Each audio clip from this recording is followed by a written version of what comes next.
Welcome to another edition of our Money Church, brought to you by the Black Wealth Rebels.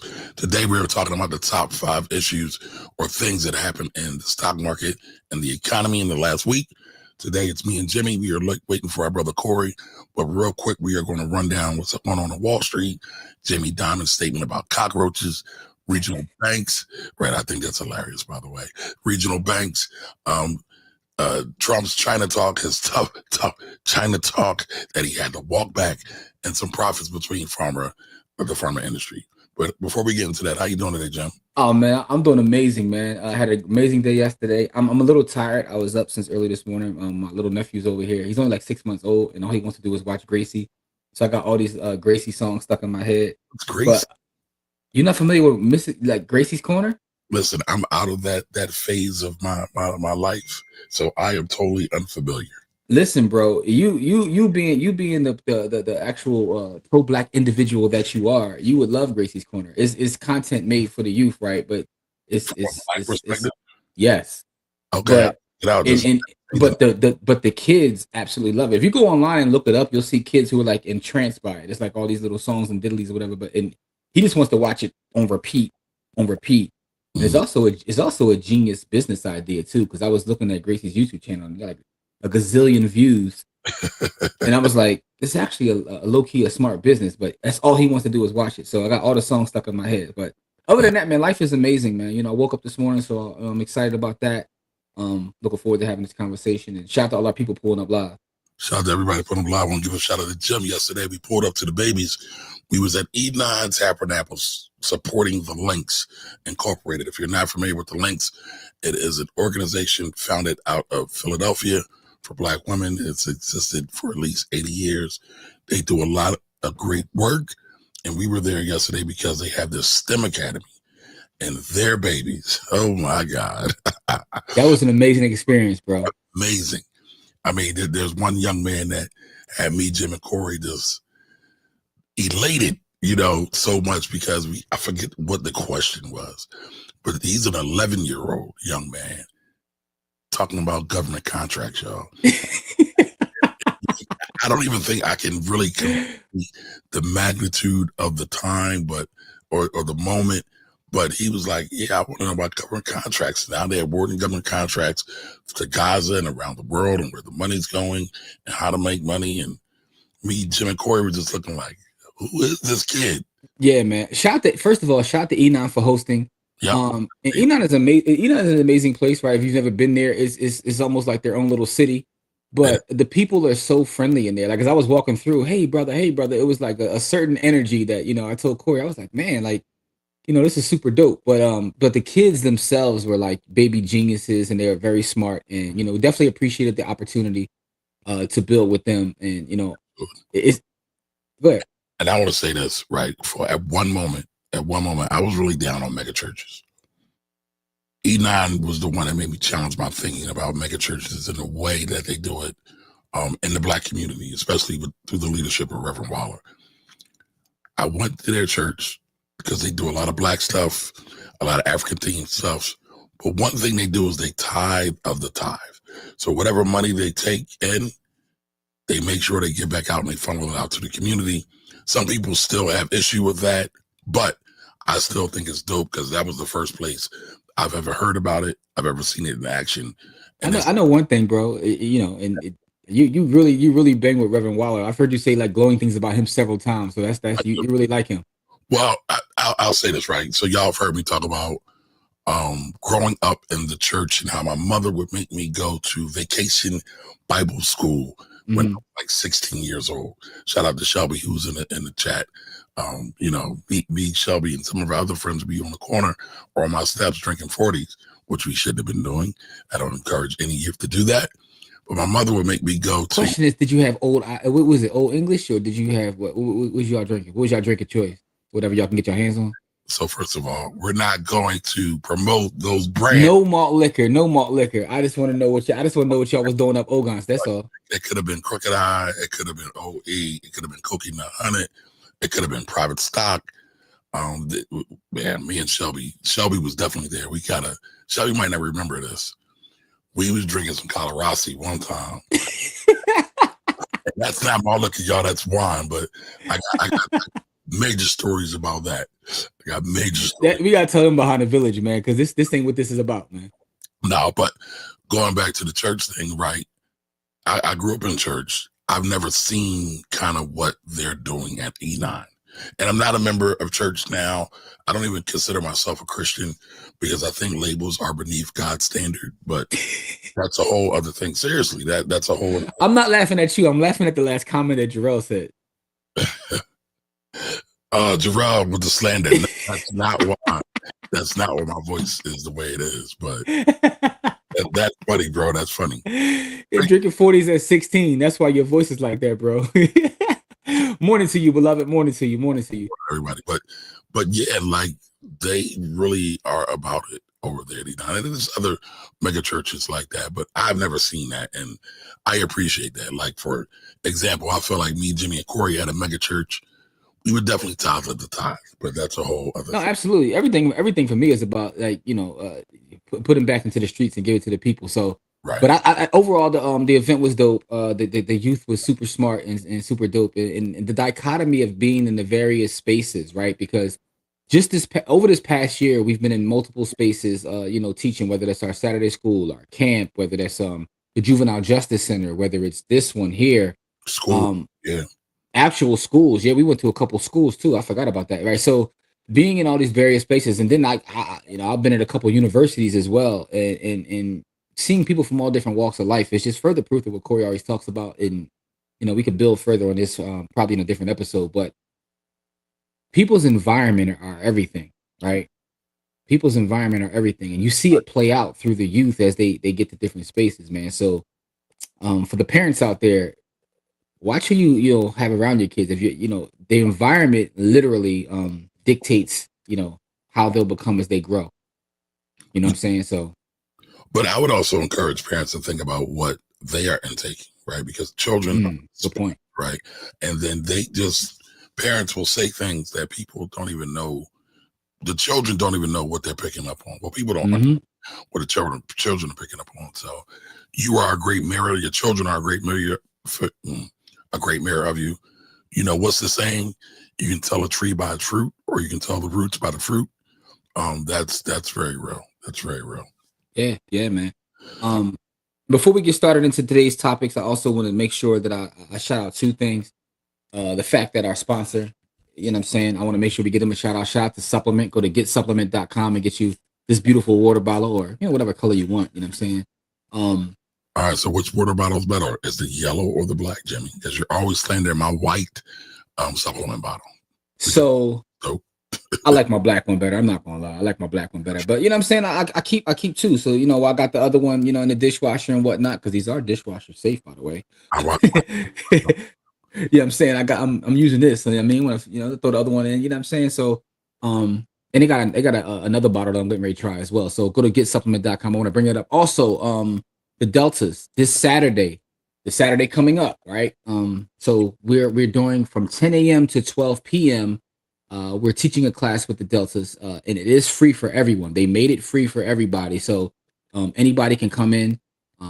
It's an original presentation that's never been seen before, and it's about scam proofing your finances, how to stay away from scams, man, because the scams are becoming ridiculous, bro. Everywhere. They're becoming ridiculous. They're becoming ridiculous, man. Anyway, with that being said, though, so that's kind of what we're going to do this Saturday. So make sure if you can pull up, support us. I want you to jump in the chat, let them know that you rock with us. So that's coming up this Saturday. November 1st is the next edition of our Saturday school. 108 East Price Street. We'll be in the building there, getting that done. And we got a special guest, y'all. We're gonna have a HVAC business owner come speak to the babies. So it'll be dope. My man, come on. Because one of the kids in our last Saturday school said he was trying to get into HVAC. So Camari jumped on the phone right away and was like, we're going to have someone, the next one, who actually does that. And that's kind of what the Saturday school is about. It's not just about classes on finance. We play the games and we have conversations, and we want to bring in people who are professionals to help the kids get to the next level. So that's November 1st. A lot more going on, man. Our nonprofit is set up. We got a lot going on in that space, and we got a special project that we We got a lot done yesterday on that too. So that'll be out soon. I showed you guys on Friday, bricks and Bitcoin, and I'm bringing that together. That'll be in the village first. Everything goes to the village first, by the way. So we got two projects, man. Jeez. Yeah, it's a lot going on, man. But it's all going to come together, man. It's all going to come together. I believe that leading into 2026, 2026 is going to be a magical year because one of the things we've worked on all year this year is kind of like institution building in terms of not just our organization but other Black organizations, making sure that we put our resources in terms of energy, time, and money into it, and everything's going to come full circle in 2026. With that being said, though, hold on, Jarrell. Yes, that event is virtual. I encourage you all to join in. Yes. And when you jump in, Jimmy was telling everybody, say, I'm coming from the village. That's right.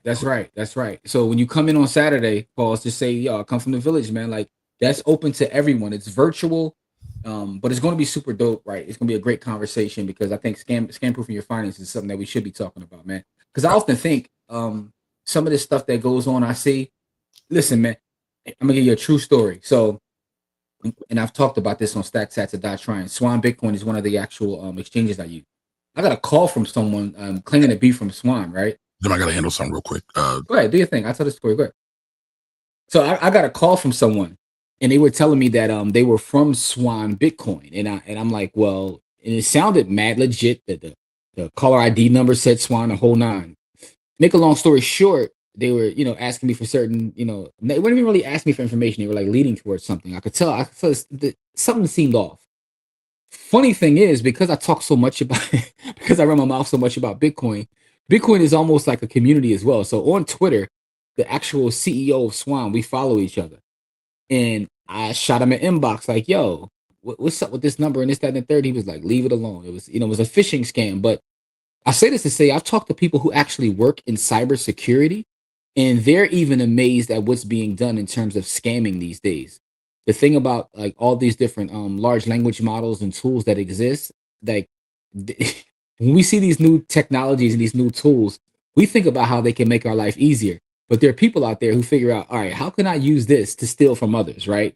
So the thing about scamming is the scams advance the same way technology does. So we have to stay on top of that. And what I'll tell you is trust no one and verify, right? If you come from the standpoint of trust no one, you really protect yourself, right? Never be in a rush to do anything.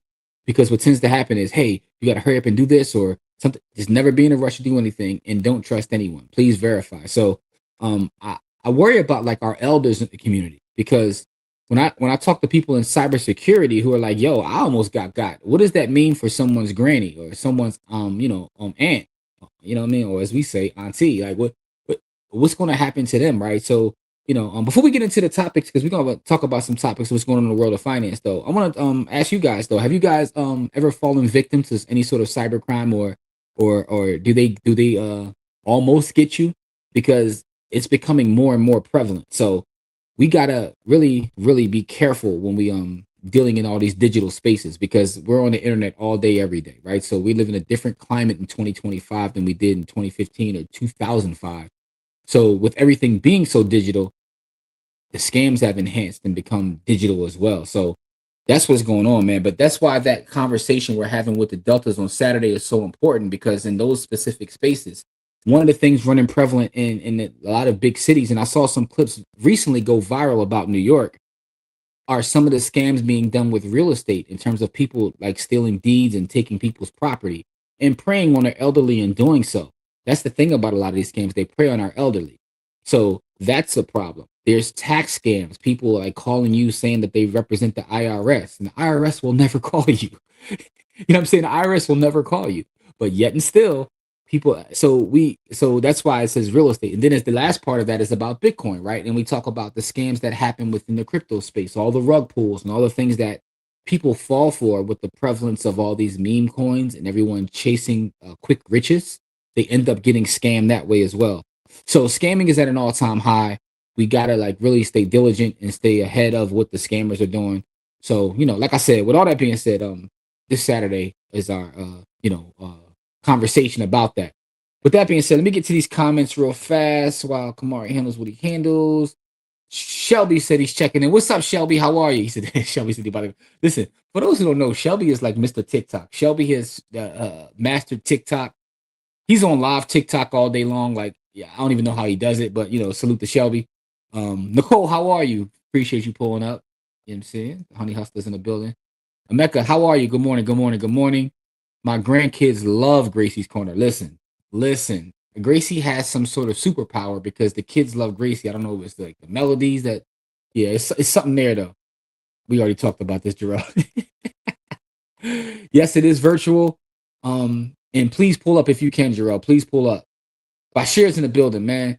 Great job, guys. Keep moving. Much appreciation. Appreciate you for saying that, man. Appreciate you for saying that. And by the way, if anybody's in the area, even if you're not in the area, if you have any organizations, youth organizations, schools, after school programs, hit us up. Like that's what we love to do. We love to be out in the community with the people. You know what I mean? I'm talking about these things. So, no Camari is Rich is in the building. Hey, Rich, you didn't answer me the other day. I don't know if you saw it or not. I was asking you, were you the one who told us to check out S.A. Cosby? I was trying to, somebody recommended S.A. Cosby to us, and Camari said that he thought it was you. I wasn't sure if it was you or not, but let me know if that was you that recommended S.A. Cosby, because I'm super impressed with S.A. Cosby. Like I said, I finished one book and I'm about a third of the way done a second book. He only has 5 in his bibliography. So, he's an author who's really just getting started, and I'm excited to see what he produces moving forward. But I've read King of Ashes, and matter of fact, I'll tell you the one I'm reading now for those who don't know. And S.A. Cosby is like a crime writer, but his books are super dope. And he's a Black author. And someone in the chat, I'm not sure who it was. Oh, I'm reading now. The one I'm reading now is called My Darkest Prayer. So My Darkest Prayer and King of Ashes are the ones that I read. The next one I'll do is All the Sinners Bleed and Razor Blade Tears. There's also another one called Blacktop Wasteland. That turns out to be the 5 books, but I'm not sure who it was. If it was you, Rich, I appreciate it. If it wasn't you, whoever it was, please show yourself. Yeah. So anyway, come on. I was just giving a couple examples of how scamming is at an all-time high, and we got to be diligent and be safe out here and really protect our elders, because that's what I'm worried most about. I think about like the my aunts and all those kind of things, and I'm like, man, it's crazy out here. Listen, I'm worried about the elders, but you know what? I'm also worried about ourselves also, because the scammers are getting more and more sophisticated. It's like I keep getting these text links, like coming from so-called Amazon, and they look legitimate. Yeah. Really, like, look at some of the verbiage sometimes, but before you could tell because they might have what's the term, Jim? Proper verb tense. Oh yeah. But now they got AI, so they kind of fixed that. Yeah, but I'm worried. Listen, one called me. What the hell's we at? I was in the car with you last week or the week before, whatever it was. And one of them called me from speaker. Yeah. Yeah, from Google, and I like messing with them. So when I know they scam, I be messing with them. Like, man, FOH, man. Like, it's like when the people call with the real estate joints, like, I would like to buy your house at such and such. I waste their time, and the reason I do that is because I know as someone who's hired robocallers and all that costs you money. So I'm just, so I get in there and waste their time. Oh yeah, I sell, and then I tell them I want like $2 million for a house I know that's worth like 80 grand or something like that. Like I just I mess with them so bad, So let me tell you about this one, that we can get on with the show real quick. Yes, sir. I got a call from the Department of Justice. Whoa. It's like, yeah, we're calling from the Department of Justice. I said, okay. Shout out to Apple. We got the new feature of call recording. I hit the button. I said, listen, this is important. Let me record this. They gonna come right away. Shout out to Apple for getting that feature that I had back in 2009, but okay. They was like, this call will be recorded. And I was like, okay, bet. They was like, oh, I'm going. Yeah, I mean, salute to Apple for just getting that feature too. Yo, I heard Apple's getting a folding phone next year. That's the word, right? You said you had it since 2009, right? I'm exaggerating a little bit. It wasn't 2009, but definitely at least 10 years though. Okay. At least 10 years. Listen, what I will say in full transparency, the one time I did have an Android, I was able to schedule text. And I thought that feature was so dope. Oh, that's another thing that's been 10, 15 years. Right. But now Apple now has it, and I'm so happy. So No, it's funny though, right? Because I get, like, again, as someone who uses both platforms, and I'm not getting into this debate. It's one of those things where Apple likes to sit back, they don't innovate anymore, right? But what they try to do is they try to perfect like certain things, right? So their thing is about just being easy to use and clean. Yep. Because but Samsung and Google, they test things, like they test new technologies, right? So even with Apple saying they're coming out with their folding and flip phones next year, it's like, dude, I had it for, like, this point. This is the seventh generation of that. Yeah. You know what I'm saying? Listen, being the first mover always isn't the best thing to be. I know, and being late, they always is. So What's the saying? The first movers always get arrows in their back. So this is true. You know what's funny in life? What I recognize is, and it comes from me studying investors, right? So a lot of times I'll read books and biographies on some of the greatest investors, which I'll lead us into our conversation about what's going on in the markets. But I just finished listening to a Business Movers podcast. It was about Warren Buffett, but it was about how it was called like the Salad Oil King. It was about how this one guy's decision with salad oil kind of led to Buffett's career. It's an angle I've never heard told before, but it's also on Business Movers. And in listening to Warren Buffett, and I've read Ray Dalio's books, and all the names that you would know of, I've read their material, and it's funny because some of them completely contradict each other, but all of these guys have a level of success. And what's the Tony Robbins book where he talks to all the different money managers? I know you're talking about, but I can't. Is it called like Money Master the Game or something like that? Yeah, something like that. Yeah. So if you listen to Money Master the Game, he talks to several different people who are in this space, and but what's interesting and what I'm leading to is everybody has their own perspective based upon their situation, and there is no one size fits all approach to not just finance but kind of anything, right? Because this what leads to this conversation is the Apple, Android, Samsung type thing. But what I found funny is these are both billion-dollar companies, right? Both things work. And the more I study everything in life, the more I realize is there's no one way to do pretty much anything, nothing at all. And we tend to try to just like look at life as being black and white. It's like either this or that, and life just doesn't work in a binary. You know what I mean? So anyway, let me go off my side. I'm just rambling at this point, but yeah. All right, y'all. So listen, starting right out, Wall Street, right? Wall Street holds its nerves. All right. Wall Street closed up this week after Jamie Dimon said there's cockroaches that are at high risk. All right. But the S&P gained about 0.5%. The Dow's up 0.5 as well. And the Dow is about 0.5, about 0.5%. So the market's still up, even though we had a couple weird days when we got some announcements, and we'll talk a little bit more about that in a minute. But the market's still holding on, even though everything is still crazy. All right. I think the most interesting thing about that is the actual analogy, because I saw so many people online who didn't understand what he was saying. I was like, y'all ain't grow up in the hood, right? There's no such thing as seeing one cockroach, right? If you see one cockroach, it's not by itself, right?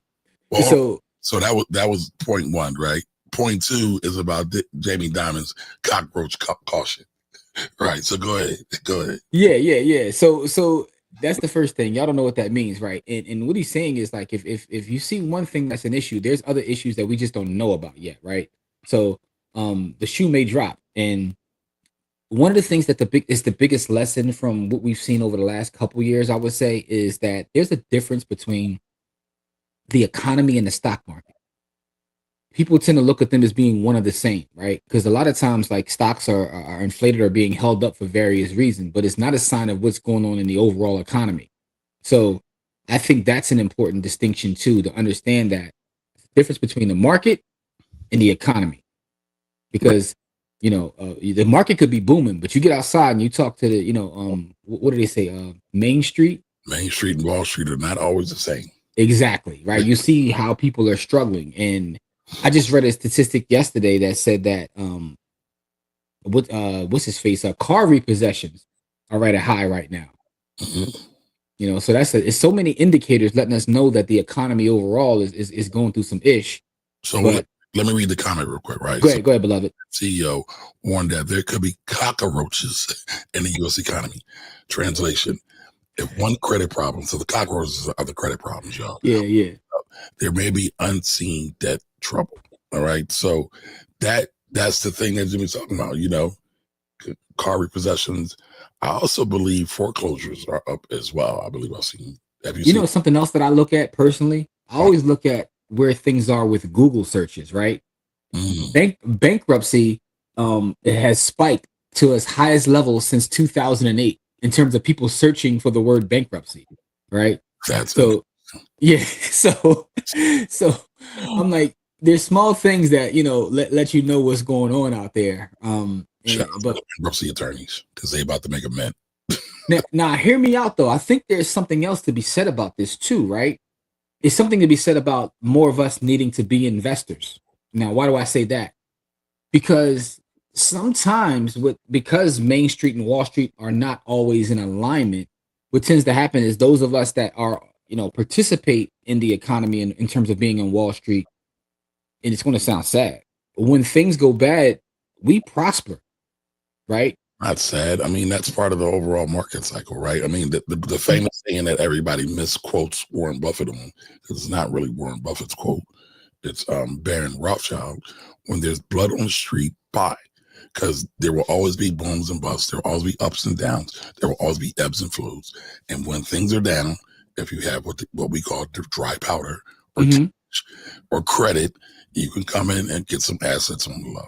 No, the reason I said it's sad is because, in my opinion, we live in a resource-heavy environment where there's enough for everybody to have. However, what I do understand is that because of a lack of knowledge or lack of access, a lot of people still have not gotten into spaces, which is why people like to ask me about, like, quote unquote financial influencers or people that teach finance. And I never really have anything bad to say because I feel like there's so much work to be done. No, to me, there's so much work to be done because sometimes we're in a bubble and we come on our show and we talk about these things. And it's like, a lot of folks that watch us are up on it. They're saving, they're stacking, they're buying property, they're buying stocks. But then when I get outside and I talk to people, I'm like, yo, people still to this day still have a lack of knowledge about what's going on. It's almost like the AI thing, right? Sometimes I'll play around with different AI tools to see how they work, see what the technology is. And I feel like, I'm so far behind because I have friends who've like literally pivoted complete. That's all they care about is AI. And I'm like, man, like y'all so far ahead of me. But then I get outside and there are people outside I talk to who still have never heard of what Chat GPT is. Forget all the other stuff. They don't even know what that is. So I say that to say, there's still a lot of work to be done in terms of personal finance. So, for those out there that are in that space, like, continuously do your work. Never feel like, there's enough of it, because again, in our bubbles, we see all the stuff on IG, we see all the stuff on YouTube, we see all the stuff on TikTok, whatever those things are. But when you get out in real, what we call Main Street, when you get out and talk to average people who are just like, just to get by, the quote, to live quality, they don't know how to start a brokerage. They don't know how to even save money to buy a property, right? How to buy, how to do anything. So, continuously do the work is all I'm saying. That there's a disconnect between Main Street and Wall Street. And I think it's hard for us, right, Jim? Because, and sometimes to our fault, right? We think people know these things because we've covered these things a million gajillion times. I don't know how many times we talked to people that somebody doesn't know. I can't tell you, like close family friends are like, how do I buy a sock? Like, have you not watched my YouTube channel? I swear on Teenage Black Jesus, I just had a family member ask me that for the last 2 weeks. Like, and the funny thing is, they know that I create the content, but I don't know what piece of content. I'm gonna tell you exactly what happens. Sometimes a family member will come to me after someone who they like will share something of mine, right? It's someone that like, you know what I mean? Like, they'll see somebody share something of mine. I'm like, all right, so he must know what he's talking about because such and such said it, right? Well, and then they call me like, cuz, always my cousins, by the way. I got a bunch of cousins. Cuz, how I buy stuff? How you buy stuff? Anyway. But no, you know what? And I know this is a little off topic from our show. By the way, real quick, Camari, I know that resonated with you because when I said that, you shook your head. So you've had that experience too, where I have it all the time, bro. and so, and that's why I said we're a little off from the topic, but this is a really important point, I felt like, because we're doing this work, we're out in the street, and I don't think people realize it's how many different people we meet. Just for example, yesterday we're at my property. I'm showing Jim the renovations. We meet another real estate investor, right, out there doing his thing. And, you know, he wanted to talk to me because we're neighbors, right? And I wanted to talk to him also. But when you get to hear these perspectives, a lot of times, these are perspectives that your average everyday person is not going to hear. And so we can see like what's happening from the investors and the business folks who are making moves versus average everyday people who are kind of like sitting on their hands, watching and spectating and actually getting dirty and getting involved. And Jim's right. Ownership is the only way. And guess what? That doesn't even guarantee you anything, but I don't want to scare anybody, but if you're ever going to have any chance, you got to be in the ownership class. Ownership class. Yeah. So, yeah, but I was just saying that based upon the first story we talked about, like the cockroach thing was interesting. It's interesting that Jamie Dimon used that analogy. And it was also interesting to me on Twitter. I was like, people were like, what is he talking about? I'm like, okay, y'all don't get it. But I agree with him. And you know, they don't have a hood experience. Maybe Jamie Dimon knew this in the trenches before. I don't know. But anyway, man, I do think there's a disconnect between Main Street and Wall Street. So more of us got to get in this space, man. We gotta start building, man. So, but I'll let you continue. What's the next story, beloved? Topic three. Regional banks bounce back. So this is part of what Jamie Dimon was talking about. Regional bank stock dropped this week, but then it bounced back. All right. So Friday brought some relief. Strong Q3 profits from Truist. Truist Bank dropped earlier this week. Fifth Third dropped, and then they rebounded. Zion jumped 5.8%. Zion Bank and Western Alliance jumped 3.1%. Right. So regional banks. Right. Remember we talked about industries within the S&P 500. So that when industry jumped, regional banks jumped by 1.8% throughout the week. But it was a rocky week again because, you know, they're seeing credit problems, right? They're seeing credit problems and the street's starting to see it and they're starting to react. And sometimes the street reacts prematurely. Sometimes they are right. And this time they jumped prematurely, but then they kind of came and flattened out. So yeah, man. For the banks, when everything starts, the banks usually always lead the charge. From a bad perspective. Now the joy is in Zion. But anyway, and for those who don't know, I think regional banks too are specific. It's something about regional banks too, because regional banks are where a lot of lending comes from.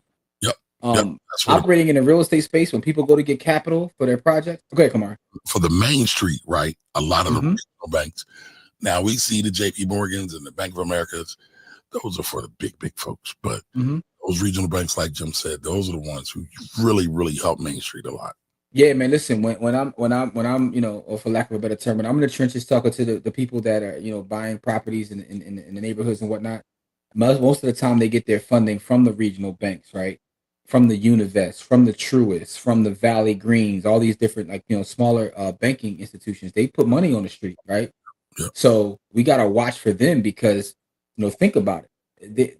They I don't want to say subprime because it's not really subprime, but they're willing to take more of a risk with their capital than some of the bigger institutions, than of a Bank of America or Wells Fargo, right?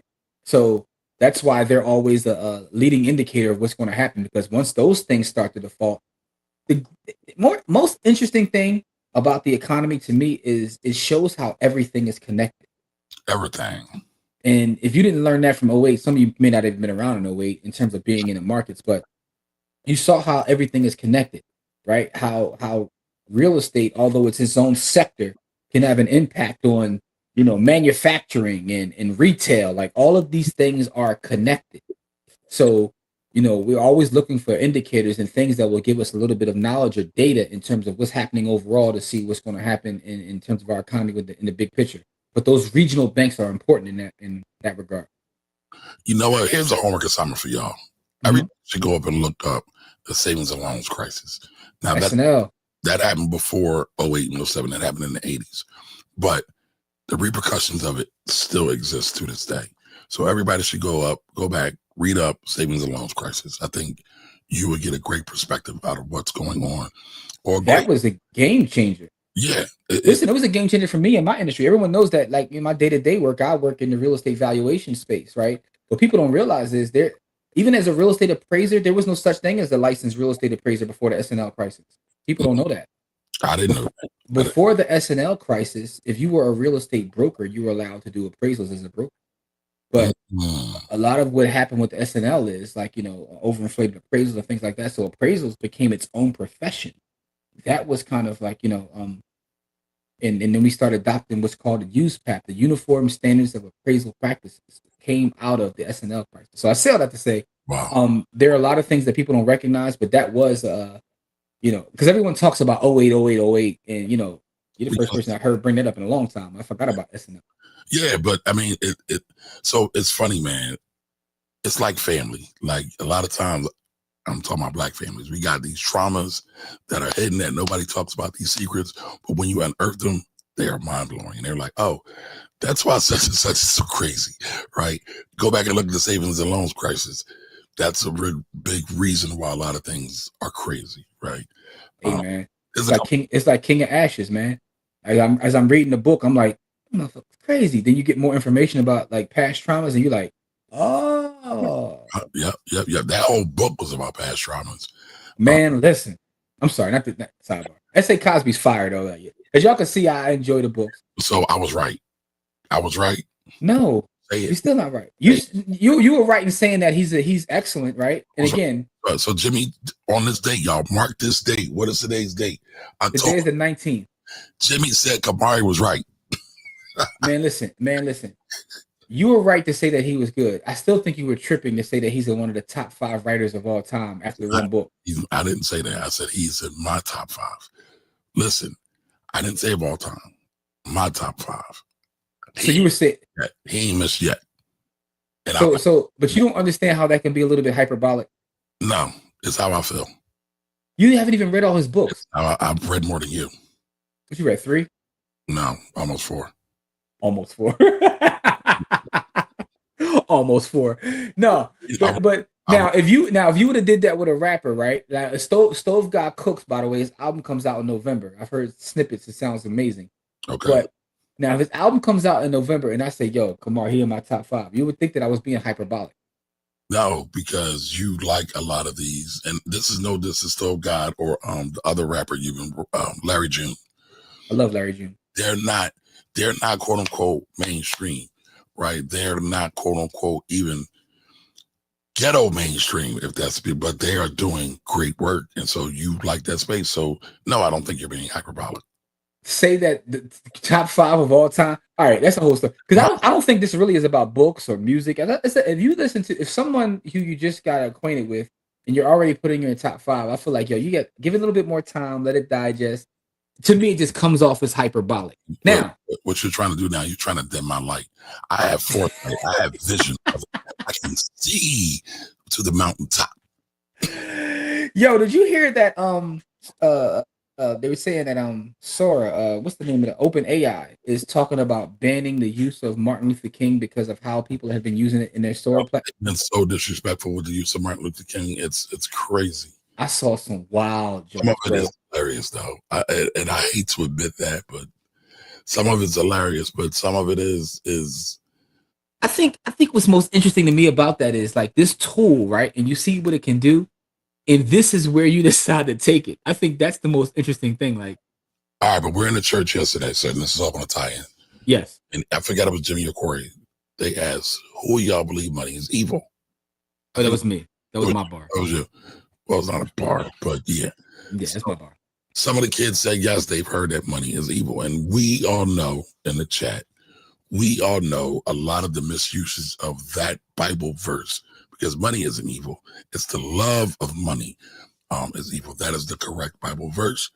But it's been misused so many times. It's got a lot of people twisted up. A lot of the kids think that way. And that's the same thing that's happened with AI, right? Some people are going to use the tool for evil. Mm-hmm. Whether it's big evil or little evil, it's evil. And that's going to happen. I mean, we all know that AI, right, especially with face recognition, skews negatively against black faces, melanated faces. A lot of times they say we are the ones who are doing crime, and I forgot the actual stat, but it's very, very damaging for the black community. I got two thoughts on that. Okay. One ties into MLK too, right? So it all does tie together. Because MLK has an actual quote that I use often. I actually used it yesterday, and but it's an MLK quote, and he talks about the fact that the root of all evil versus it being evil. And MLK said that money is not evil. Money is a tool similar to electricity. Yep. It can be used for good or it could be used for bad. It could be used to light a room or it could be used to burn it down. Right? That's an MLK quote. Right. So that ties into that. And what else did you just say? You just said that you were talking about No, I was tying it into AI, right? People are saying AI is evil. AI isn't evil. AI is a tool. AI is it's here. It's going to change the world as we see it. And a lot of times black folks hate technology, so we think it's so bad, so we run from it. But it's a tool. So I just got invited to teach a class in Alabama in March, right? And my whole class on Alabama is called, the title of this class is called AI is BS, right? Because I have some research and things I put together that everything we're looking at really isn't artificially intelligent anyway, right? It's replicating human behavior, right? So these large language models aren't necessarily intelligent. They're not learning. They're not thinking. What they're doing is replicating human behavior. So a lot of this is BS to begin with. But I still think that it's interesting, even with that being said, that it is a tool that can be used for good or bad. Like because that's the first things I saw is like Kobe, MLK, Tupac, like, and putting them in these crazy situations. And I'm like, my mind didn't go there. When I first saw Sora and saw what it was able to do, I was thinking about, oh wow, you can create content. Because sometimes you don't like to be in front of the camera. I like to write though. I'm like, man, I could write some stuff and have, but I never thought about, to Emeka's point in there, like MLK cutting NWO Wolfpack promos, like wrestling promos, which was I'm not gonna lie to you, I definitely laughed at that. But it's the or the joint where Kobe is in the chicken joint and they give him his bill and it's like 6'7", and then Kobe turns around and says 6'7". I'm like, what? Yeah, it's out of control. It's just really out of control. But that's also news that broke this week. They're talking about removing MLK, but then the argument is, well, if you remove MLK, are you also going to remove Rosa Parks? Are you going to remove Kobe? Are you going to remove because they only said MLK. I mean, but here's the thing: they already got guardrails up on many of the AIs. Like if you go back to AI or ChatGPT's use during the presidential elections, they have banned a lot of that stuff. Since they have eased a lot of those bans, so it's happened already. So that's a slippery slope too, though, because now who controls censorship? Like, you know what I'm saying? Like if people start using you to finance Rebel and they have you out here like, shucking and jiving, will you have the same kind of like protections as MLK? No. But listen, I want y'all, as we get to the show, we got 2 more points. I want to show y'all some AI stuff real quick, and I want to get your opinion on it. Okay. But the next thing, Jimmy's president was out here talking about giving China 100% tariffs. 100% tariffs, and that's what really sparked the waves of craziness this week in the market, and that's what kind of shook the market. But then people were like, wait a minute, because then he walked it back and he admitted that doing 100% tariffs on China isn't sustainable. So it's like, wait a minute, you didn't think about this before you said it? No, yeah, he did. He doesn't think about many things that he says before he says it. He just does it for the shock value. All right, so 2 things here. First off, my president is David Palmer, right? So that's my president. Who David Palmer is. Look up. I'll go while I'll give you my second point. Google President David Palmer, because that's my president. My president is David Palmer. David Palmer. Okay. Yes. My second point is, so our perspective is a little bit different. You feel like he just says things. I think that he knows exactly what he's saying, and I think that it's a way to manipulate the market, because every time the market has a certain level of consecutive days of boom, he'll comes out with a tariff, it'll fall, and then he'll come back and kind of backtrack on a tariff, and it'll shoot up again. You can't tell me that. So I think that's true too. Yeah, so I think it's intentional, man. Like he's sitting out here running the bag up in our face. Because I honestly believe, and this is going to sound wild, I don't think he really cares about like a lot of the things that people think he cares about. I think he is strictly a capitalist and a narcissist who's running the bag up, and a lot of the evil things that come out of the quote unquote regime. I don't think it's him. I don't think he cares. I think the one thing we can agree upon is that he only cares about himself and his wallet. So, but I think, and that's his play. His play is, it's happened so many times. At some point, did you find out who President David Palmer is? Yeah, so I didn't watch that show. Okay, so that's why, man. That's I think it was Allstate. Like, no, yeah. So David Palmer was before Obama, by the way. Right. So David Palmer, David Palmer is my president, man. That's my president. 24. Okay. If you go back and watch this season with David Palmer was a real one too. Like, you know what I'm saying? He was a real stand-up individual. So that's my president. I'll have to check that out. That's my president. And it's been my president since then. So, but yeah, the point is, that's the way I see it. I see it as market manipulation, because it's just so convenient. Every time we get all-time highs in a lot of different things, boom, a tariff comes out of nowhere, right? Market drops, and then it's like, that's not sustainable. But there is a trade war going on. That is a real thing. That is. And all he's doing is making it worse. But to Jimmy's point, and so here's the thing, right? You got to be able to see the multiple angles of attack. And so I do agree with Jimmy, because his crypto coin allegedly has made him several million, if not billions of dollars already. So I don't know how true it is, because, again, you can't believe half of the shit you see on the internet, but I read that it made his youngest son, worth 100 M's. Right. So that's really him, because when I'm saying him, I'm talking about the whole Trump family and folks. So it's all correlated. It's all correlated. I mean, listen. If you could, not saying you would do anything nefarious, but I would not do it. Just saying it right now. You didn't hear what I said. That's why I prefaced it by saying nothing nefarious. But if you can bust a play that will help your son get 100 million, right?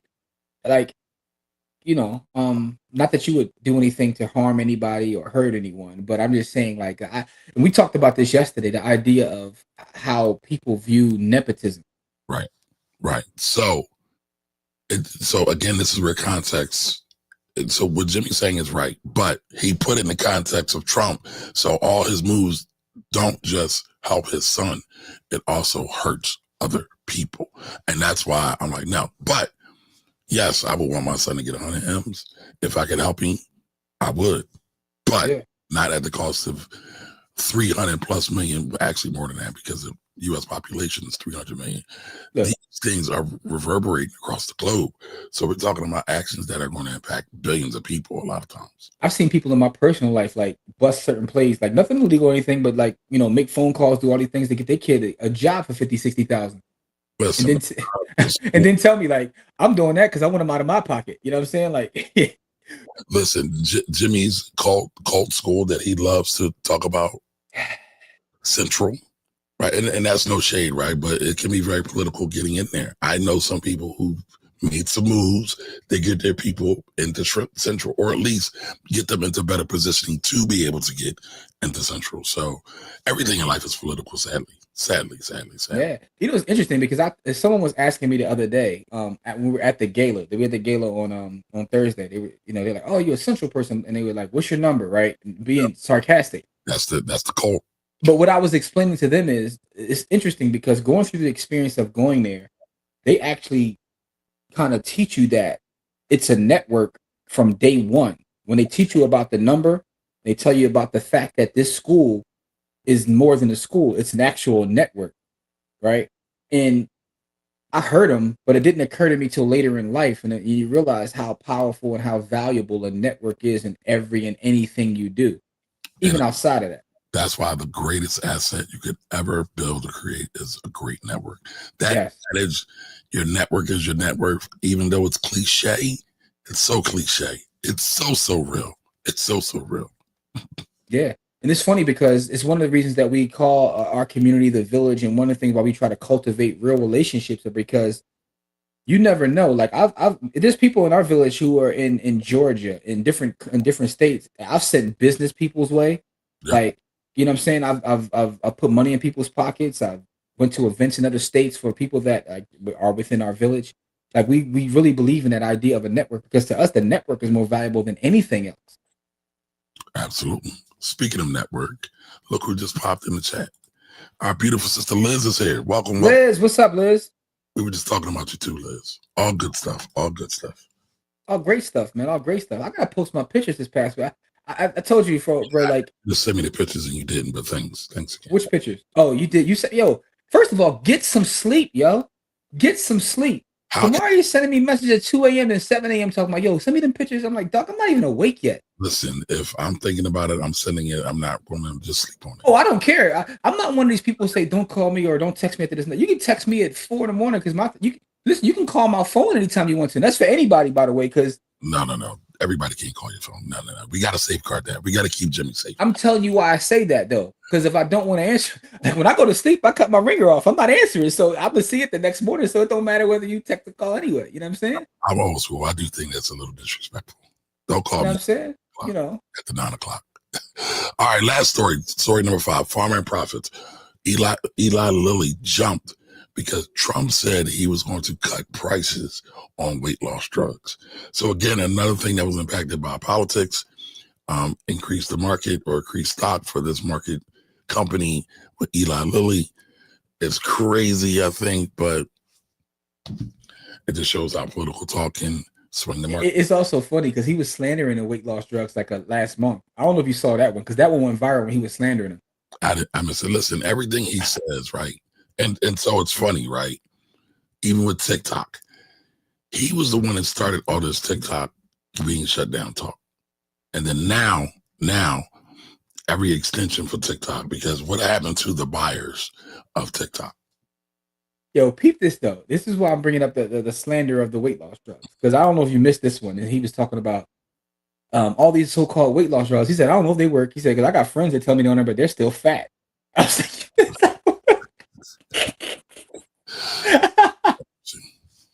he actually said that. You know what I'm saying? So, you know, boy is comical. Did you see what when he was doing the Tylenol joint and he was trying to pronounce acetaminophen? Yeah, I saw that. Oh man. Anyway, man. So but overall though, when you talk about big pharma, right? And big pharma truly is big pharma. And I can say that because I've worked in big pharma before. The only private industry more jobs than a Jamaican. I've done it all, bro. I've done it. I'm Forrest Gump.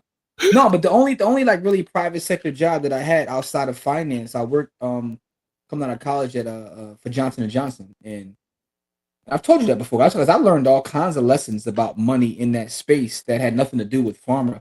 I learned a lot about stock working there. But big pharma is truly that. It's almost like between Eli Lilly, Merck, and Liz, I can slander you, love. I can never slander you.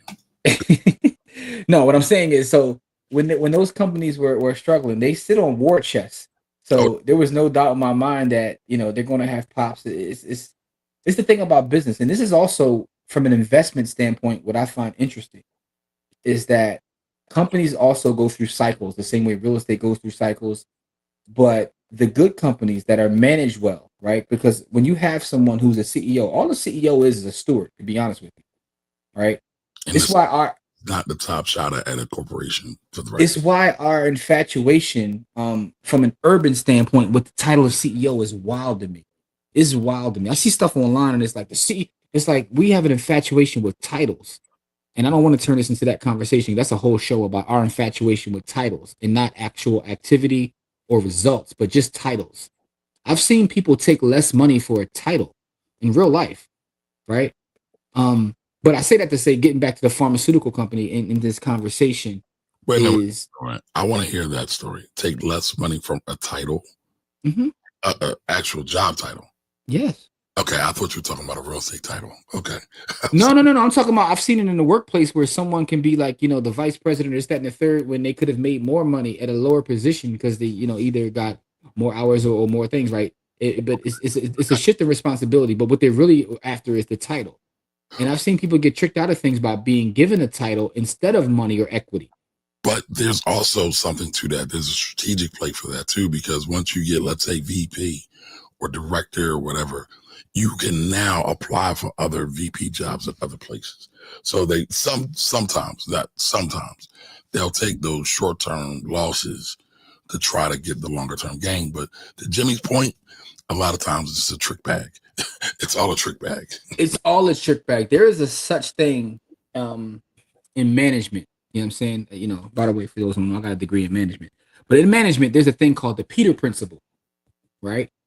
And the Peter Principle states that a lot of people will get promoted in the workplace to their highest level of incompetence. And what tends to happen when people apply this Peter Principle is we'll put someone in this space, right, that they're really not qualified to be in, but it's this title. It's this idea of having these titles. People like executive vice president, like they'll take a title and turn down. What Beyonce didn't say pay me in title. She said pay me in equity. Pay me in equity. Pay me in equity. Keep your title. Give me equity. And a lot of times that happens too. I see it in like, you know what? Because again, another thing that could be its own show. I see it in professional sports all the time, right? Where we get excited about these certain titles and things, but we don't have equity. What's his face? Isaac Hayes III. Half of the content he makes is kind of saying the same thing that I'm saying now, right? Because he gets pissed about it. Like, and I understand why he's pissed about it. Absolutely. And he should be, because his family has been impacted by being tricked out of some money, his father's legacy. And I'm glad to see that he got his father's patents and copyrights back so he can do what he needs to do for his family. Yes. So pay me in equity. Keep your title. Give me equity. All right. So listen, y'all, remember, out of the top 5, we're going to talk about some other things too, right? But how politics and money, they all dance together, right? Mm-hmm. Don't get caught up in the short-term blips. Like that's what we saw this week. Then we saw the market fall, then it came back, right? The question is, where's the market at year to date? And we're still up. So don't worry about the short-term falls. Sometimes they're opportunities. Sometimes they are a false signal. So don't worry about them. I would say keep saving your money, keep saving up your dry powder. So when some of these opportunities present themselves, you are well positioned to take advantage of them. And I just want to add to that is why we always say this here. DCA is a Chico. Hold on, y'all. I got to take this call real quick. Take the call. For those who don't know what DCA is dollar cost averaging. That's when you take a certain amount of money, whatever money you can afford, and you buy your investments. And by the way, nothing to say here is investment advice. It's for educational, informational purposes only. But you buy it at whatever interval you can, whether that's every week, every 2 weeks, every month, every quarter, every 6 months, however you can do it. And you just set it and forget it. Because what tends to happen, markets will have their ebbs and flows. But if you're always, an accumulator of assets over time, you'll buy things that sometimes are high, but sometimes are low. And that will just help you to become someone that's building, as opposed to someone who's out here just hustling and trying to get rich quick. Because that's part of the problem. Part of the problem is people try to time the market, and that's any market. That's real estate. That's a stock market. That's Bitcoin, right? As opposed to figuring out what asset works for you, what asset you want to acquire long term, and you just dollar cost average it and go mind your business and figure out a way to increase your dollar cost average. If we just set up a dollar cost average on an asset that we believed in, but then spent the rest of the time working on our skills, working on our network, working on our opportunities, and just got more money to add to the DCA, over a period of time, you'll be ahead of most people.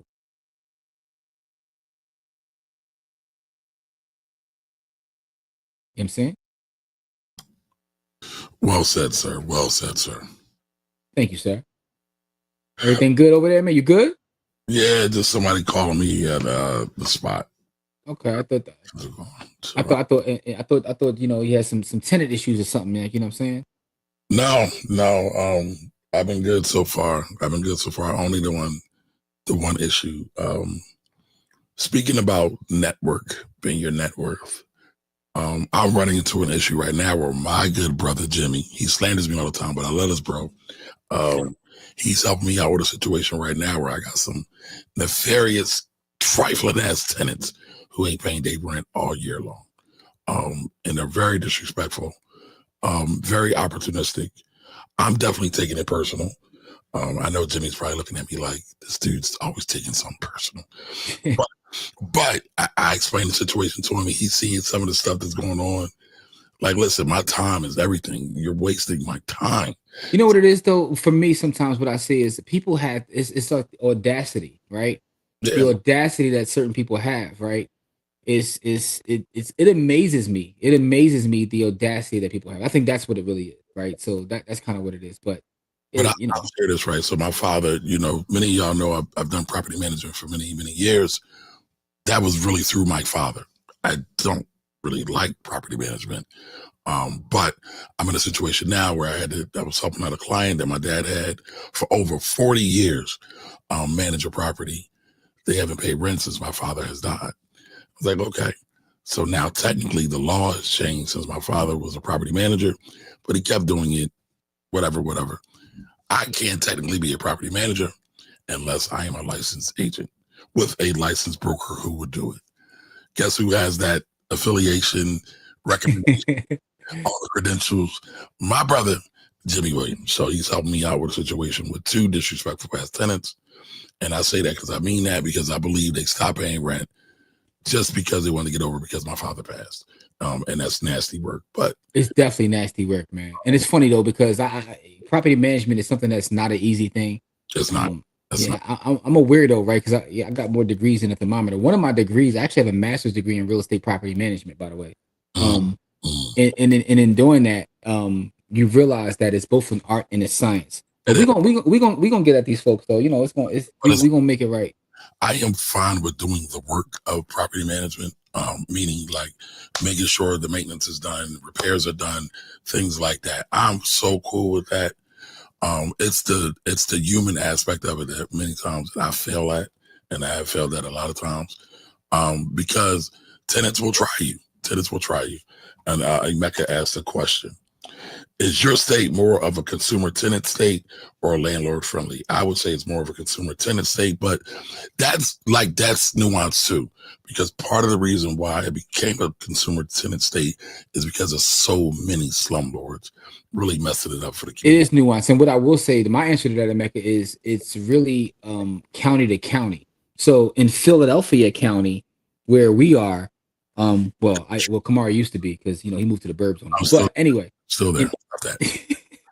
You know what? You do own multiple commercial properties in the county, so that's everybody's watching. But go ahead, man.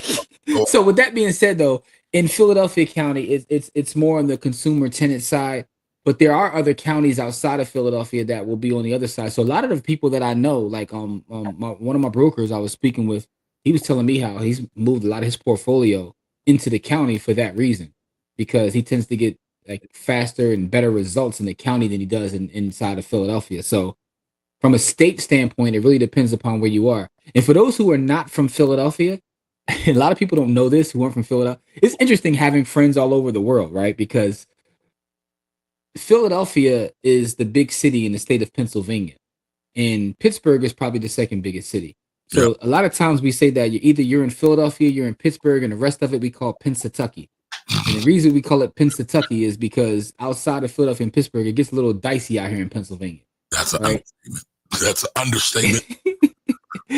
And also what's funny is, I'm gonna tell you what's really funny, right? So what's funny is, it's funny because you've seen all the videos that go viral about what's happening down in Kensington and that part of Philadelphia. And I always find it funny when something will happen down there and a family or friend out of state will call me and say, "Are you okay?" Like, they feel like all Philadelphia looks like that. It's somewhat comical, right? I get it. You're not from here, you're not around here, so you only see what goes viral on the internet. There's some beautiful parts of Philadelphia. Like, I don't deal with any of that. It's funny, me and Jimmy were just talking about that because we were down in Kensington. We were going to an event. Kensington is now changing. Yeah. But some parts of that is very sad. But in Philadelphia, especially the black side of Philadelphia, well, actually probably both sides, the black side of Philadelphia, because Philadelphia is one of the most segregated cities in the country. But some black folks don't go to certain sections. That's not a part of our normal travels. Not like we can go there, but we just don't go there. And Kensington, from the side of Philly me and Jimmy are from, we typically don't have to go there because all of the other things that we need are or the side we're from. So I'm watching online just like y'all, like, oh, that's crazy to let that happen. Like, yo, it's funny because you're talking about how part of like Kensington that they're making Fishtown bigger or what have you. It's funny because the Amina's restaurant is down there now. It's right off of Germantown Avenue now. So it moved from Chestnut Street. Remember we were over Chestnut Street? I was like, that's the old Amina's building. Amina's actually moved. They're down there now, and their new space is beautiful. I was there this past week. So shout out. You ain't tell me about it because we just went. No. I didn't bust a grub. I'm gonna give Felicia a shout out. So when we had the event on Thursday, for the gala for Inspiring Minds, Felicia donated dinner for two. She gave me the cards, so I had to meet her down there to get the cards. That's why I went down there. Okay. So I want to say thank you to her again because that was super dope and to help us raise money for the organization. But she looked out for me. So nice. All right, so let's get back to speaking of network again, right? That's network. Yeah, absolutely. We need a new down there. Network equals wealth cheat code. All right, Jimmy, that's a bar. More degrees than a thermometer. Yo, yeah, you should make that shirt for yourself, bro. These do you have, man? Like 10? No, I don't have 10, bro. I probably got a good 5 though, 4 or 5. Like I got an associate's degree. My mom used to joke with me. She said, "You love school," and part of that is true. I just told y'all I'm going back to school. I got accepted into the University of British Columbia. I start in January. It's a certificate program though, but I'm adding more credentials. But it's really I do enjoy teaching, and even what I do in terms of real estate and all that. I consider myself an educator. I don't consider myself really a business person per se. I'm an educator, and I just actual teachers just don't make enough. So that's a fact. What's the Drake bar? Drake say I'm the only teacher that gets paid what he's worth. Because he say according to him, he's out here teaching y'all. So So real quick, y'all, what have y'all seen this week in the markets and business and life that y'all found interesting? Throw that in the chat. Or the ratchet side of Instagram. You found anything there? You share that with me too. Oh Lord. I can't do this with you today. It's a balance, bro. It's a balance. I love ratchet memes as much as I love educational and spiritual things, beloved. No, you don't. You like him. Listen, Jimmy has a residence in where I call the niggaverse. It's his vacation home, but he goes there like every week. I only find that extremely hilarious because I feel like you spend more time than any of us there, but you do it differently. No. I'm niggaverse adjacent. Yeah, that's what you like to tell yourself, bro. But I get a lot of clips from you, and it's like, you spend just as much, if not more, time than anybody there. Listen, man. Listen. That's what I found funny about it. You know what I'm saying? Like, I mean, listen. I learned about 304 TikTok from you. Listen, so I just saw that in passing, man. Of course you did. I didn't even know that was a thing. It's funny. Do y'all all know what 304 TikTok is? Camari will teach you because he put me down. Like I didn't know that existed. Here I am thinking TikTok is more wholesome than the rest of them, and find out TikTok got a whole underbelly. Yes, it does. Yeah, look, and put you out there too. You got your AM show is all ratchet, all travels diverged. That's the only universe y'all be in. And I need you to give me my props though. So yes, the show with Michael Sean, Fearless, and Jay Black, we have fun on there. I'm usually on there on Thursdays. I'm only there to talk about money. So I'm kind of like Dr. Mark Lamont Hill on Joe Budden's podcast. I'm just there for one thing, I just get drugged down. It's not me starting all that stuff. All right, so Ann says, Mari, you on the AM Ratchet show full of niggadisms.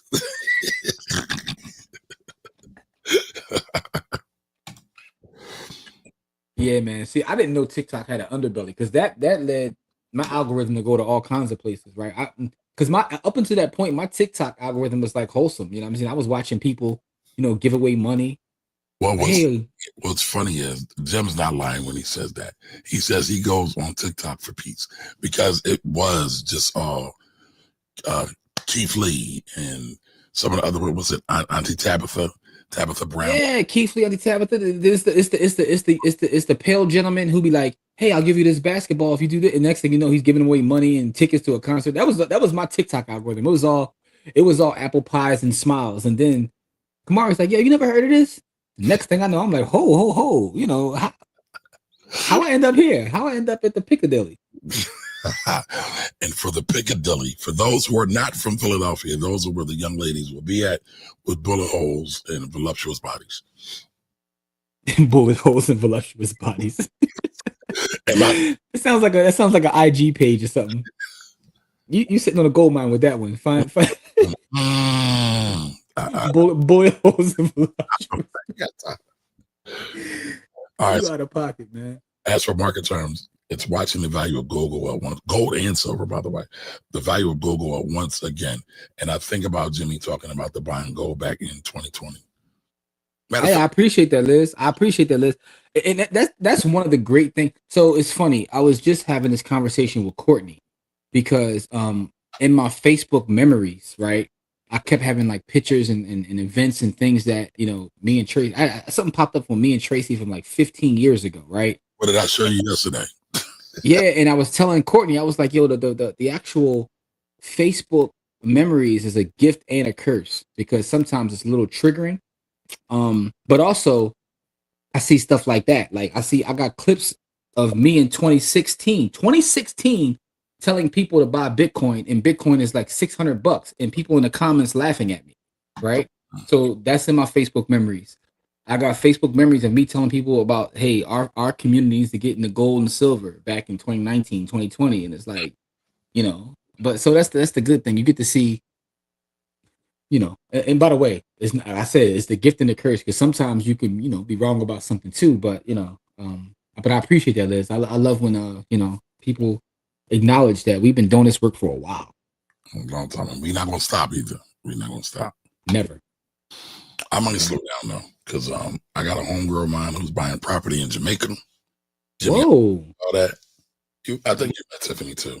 She actually moved to Jamaica from the United States, and now she's thinking about buying property down there and developing down there. So which part? That I'm not sure of. I gotta get up on that. But Jamaica is my happy place, specifically Negril. Okay. Like I like Jamaica, but Negril got something magical with it, yo. I haven't been yet, so at some point I'll go.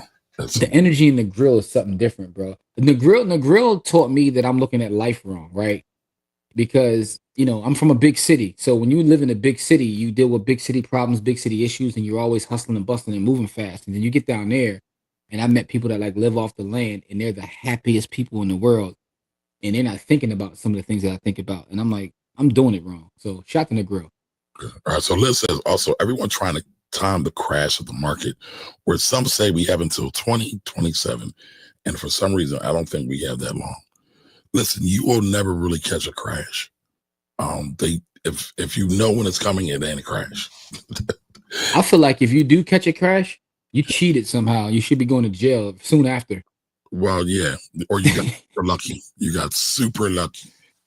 Yes. I got lucky in 08 though. I got lucky in 08. That's why I make the joke all the time that, you know, the old saying that God looks out for fools and babies. That was me. I got lucky because I sold out of a bunch of stuff. It had nothing to do with me understanding the complexities of what happened in 08. You're talking about your property, not the market. No, I sold a bunch of property off. I sold a majority of my portfolio off before the big crash in 08. Before Lehman Brothers and all that, I sold most 90% of my portfolio off. So I was really in the process of reorganizing. It had nothing to do with me understanding what was happening. I just got lucky. So you sold at the top of the market. I wouldn't say the top, but it wasn't it was like right preceding when everything was like getting ready to go down. So the market did take a huge drop when Lehman Brothers thing happened, but you could see like a little bit of the stuff happening. So it wasn't the very top. The very top probably was like into 06, early 07. Yeah. So yeah, it wasn't the very top, but it wasn't. I could have got really hurt like some folks did, and you know, some of them left real estate altogether and went to the church. But you know, that was a time though to stay in the real estate though, because there was a lot of deals that were made after that for folks who didn't have. I mean, for folks who did have cash and did have decent credit. Yep. Yeah. So. Oh God, here's the slander. You see the slander? I did. I was ignoring it, but I did. Listen, Camari's favorite person from Earn Your Leisure is predicting 2027. Yeah, I'll just leave it there. No, I'm just saying. So the thing about it is, it could be 2027, could be 2026. You know, people have a prediction. The great thing about predicting is this, and I laugh at this all the time, and I always think about Robert Kiyosaki with this, because Robert Kiyosaki is predicting a complete meltdown in the market to go away, but he's been doing that for a long period of time. That's 20 years. One of the things I learned from my brother Diamond Dave is he said, if you're in a public space and you're a bear, right, and you talk about things falling, You only have to be right once. And people will ignore the fact that you were wrong 4,000 times if you're right once. Think of Dr. Doom himself, Norio Rubini. He's been calling for a crash for like the last 50 years. So yes, that too, right? But right listen, once, the fact that people are willing to put their name behind stuff, like more power to them. But I just, for me, I don't even think about that. I just think about what's the game plan overall, and it's why I'm so passionate about like us owning land and also being active in paper assets as well, is because one of the things about the land, right? As long as we have the protections of the law to, and then we talk about the fact that that's fair or unfair, we protect property rights in this country sometimes even more than human rights, right?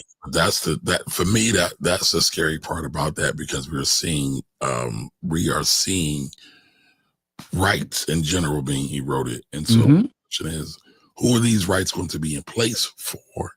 So that's why I give you that caveat. As long as we have the laws that protect property rights the way they do, land will always be an important part of whatever we do, because worst case scenario, man, like I can buy 1,000 shares of General Dynamics, right? If the ish hits the fan, I can't use those shares to make me some food, right? You can literally use your land and get food, but that's a whole other story. I want y'all to know Jimmy just threw a slander at me, but it's okay. That was not slander, bro. It's the first company that came to mind.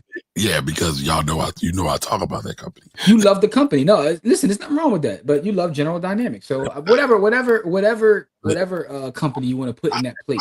Favor for it though, because my daddy was dollar cost averaging into it since 1973.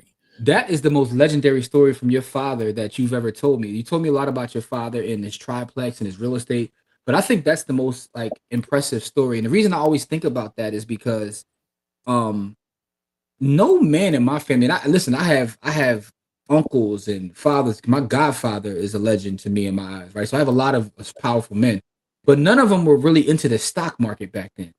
And I got a lot of OGs in my neighborhood, and a lot of them knew about real estate. Most of the OGs in my neighborhood was always, all of them was trying to buy a bar, but that's a whole other story. And but I didn't get off that powder. No, but that's what they knew though, right? But what I'm saying is, well, get out that powder and get on. No. yeah. That the moisture came with that. But listen though, but the point I'm saying is, your father to be into the markets as a black man in the 70s, to me is like, wow. It's like, wow, that's crazy. That's crazy, because I didn't have that experience. Now I had the real estate experience. And I was telling you a story yesterday about like my mother-in-law and just like the elders in my family. The way the elders in my family looked at property, it makes me take a step back and also like give myself a pat on the shoulders, because the elders in my family, if they own their property, bro, they were proud of it. They were proud of it. But that's the ownership mindset, right? Because ownership is bigger than just owning paper or land. It's also a mindset. But it's funny though, man, because in our peer group, I talk to people in our peer group and they've owned property 15 years. And it's like, they want something bigger or better. They're not satisfied with what they have. And sometimes I'm like, yo, take a step back. You actually own your building. Like, what are we talking about? Like, it's I get that too, because I was thinking to myself, do I want to move to something bigger? Like I'll be honest, I would love to have a family compound. And when I say family, that doesn't just mean blood relatives. Mm-hmm. We got a compound with a nice piece of land, a nice house, that also something we can protect and build a fence around. And just almost insulate ourselves from a lot of the bullshit that's floating around. So I don't think there's anything wrong with wanting more. That's not what I'm saying. And I know that's not what, I know that you didn't take it that way. I'm just saying in general, I want to make sure I put this on the record. I'm not saying there's anything wrong with wanting more, but I think sometimes we have to take a step back, specifically our peer group, and acknowledge the fact that we are doing it, right? So we run businesses, we own land, we do these things. And sometimes we got to take a step back and realize that, because we're so caught up in wanting more and doing more instead of acknowledging the fact that, we've actually accomplished a lot. And when I speak to like my elders, like I have family that own property in the hoodest of hoods, but it's paid off piece of property, and you can't tell them that they haven't accomplished anything, right? Because like you can do whatever you want to do, but I bought this property, right? So the way they look at property versus how we look at property is different. So Liz is in the chat dropping bars. So wealth is in the land and resources. Yes. Mm-hmm. Oh, it's funny. Many years ago, I knew a lady who owned some land. I believe it was in South Carolina, and she would sell the trees when she needed some bread. Every couple of years because she had so many trees on her land, and also replant trees for later on. But some of the money she was taking down just for cutting a couple of trees. It's crazy. Listen, man. In the words of Erica, Classy Climb, she says all roads lead to real estate. Yeah. So Liz also says we have lost the art of staying put and not confusing it for settling. So that is a bar. Hold on, I gotta quote her on that. She gave me something. I gotta put this on Twitter. I'm gonna quote you, Liz. But I tell this to a lot of my real estate investor friends because I tell them buying deals for them is like crack. It's not about how profitable it is. It's not about strategy. I said strategy. strategy. The strategy of owning land, what it's going to do is like you just want to do the deal, and I get it to a certain degree. I've been there before. I know what that's like. Right, because it's adrenaline, right? And I said, y'all got to get off that crack because your books are a mess. You don't have a good great cash position. You don't have a great credit position. You need to just sit still, sit on your hands, and let your money pile up for a little bit. But that's difficult for people not only in real estate but the stock market too, right? And I've been there where you get an adrenaline rush from going to the settlement table, like, and I've bought bad deals because of it. Anytime I've been in that space, that hasn't worked out well for me. Being more strategic and just taking a step back and not doing anything is kind of what works well for me. It's almost like when I teach people about the stock market and they start to build the portfolio and then they say, all right, so now what? So now sit on your ass and then and watch the money pile up. I beautify that property. Liz also says, but also owning something free and clear is the goal. How do we invest in new equity into the hood/ghetto, make the area better? Yeah. I don't know if I totally agree with free and clear is the goal though, because to get the equity out, it usually costs or something. But I agree with the larger premise, right? You want to own it, you want to secure it, you don't want to lose it, and you want to beautify it. So yeah. All right. So this is a debate that me and Camari have been having about free and clear versus that, and we said we were going to do a show on it. It's not really a debate though. All right, here's what I'm asking you though. Can we have this conversation? And Liz, can you come on Friday at 7? And can we have this conversation Friday at 7? I want to have that conversation in person though, honestly. Oh, you want to do a live pod? Yeah, I want to be able to talk to Liz right there because again, I think it's a great conversation. And so Jimmy's talking about, not to bury the lead, the 10 doors free and clear versus my goal of 50. But yeah, I would love to have that conversation. All right. So Liz, when can we all get together, man? We can get together and record a live pod. Yeah. Oh yeah, I'm asking you when you want to do it. I'm always around. Always around.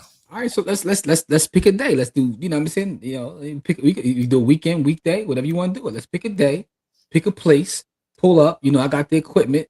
And we can, He don't got the equipment. I got the equipment. He got some. We recorded 4 pods yesterday. What equipment did we use? Yes, but all the live. Now to answer the question. Don't just answer the question. You're not going to trap me like that, sir. You're not going to trap me like that. Answer the question. Who live streamed the camp? You did. And whose equipment was that? Ours. Mine. So who got the equipment? Mark. No. My question is, we recorded 4 pods yesterday. Whose equipment did we use? I already answered that question, Jimmy. You didn't. You ducked out of answering the question. It says she's clear. My schedule let me know. All right. Let's say, tentatively, let's say. So do you want to do this in place of Friday show, or you want to do it separately? I would like to do it separately, honestly. And we can do it separately the Friday show. I'm just saying, so next Saturday we got the Deltas event. That's from 10 a.m. to 12 p.m. If you want to do it after that, we could do a Friday afternoon somewhere. Just tell me where. You mean Saturday afternoon? So I'm sorry, Saturday afternoon after the Deltas event. If you want to do it then, let's say Saturday afternoon after the. All right, where at? Where you want to go? You want to go up to? No, we got to figure that out. Okay, all right, Liz. We'll let you know. We'll jump in the group text. Right. Saturday. If you're free Saturday, let's say after 2, because Saturday after 2, because we got 10 to 12. By the way, Can you share that again, Kamari? Because before we get out of here, I want everyone to know Saturday, it's open to the public. This is open to the public, and salute to the Deltas for allowing us to be open to the public because they didn't have to do that. But the Frederick County, Maryland alumni chapter of Delta Sigma Theta Sorority Incorporated has invited us to do a program. It's called Scam Proof Your Finances. We're talking about how to avoid scams, and we want you guys to pull up for this. It's from 10 a.m. to 12 p.m. And, we're going to have a great conversation. We're going to talk about Bitcoin, taxes, real estate. And this is very important because we're living in a time where folks are coming after us. They're coming after our grannies, our aunties, and we want to make sure they're all protected. So please, if you can, next Saturday, 10 a.m. to 12 p.m., pull up. Saturday after my housing event, but I got y'all. Okay. Okay. All right, so the housing event is on the 26th. Where's your housing event at, Liz? What time is your housing event? I'll say because we might try to pull up for that too. Hey, pull up right at the housing event. Let's do it at the housing event. I don't know what time the housing event is though. I was just free after 3. What up, Jigger? Okay. Happy birthday to you again, brother. Yeah, man. Salute. Happy born day, beloved, man. You reached a milestone for black men. A lot of black men don't make that milestone. So happy born day, beloved. Absolutely. And Liz, quick question. Me and Jimmy were having a conversation about you yesterday. Are you a Delta?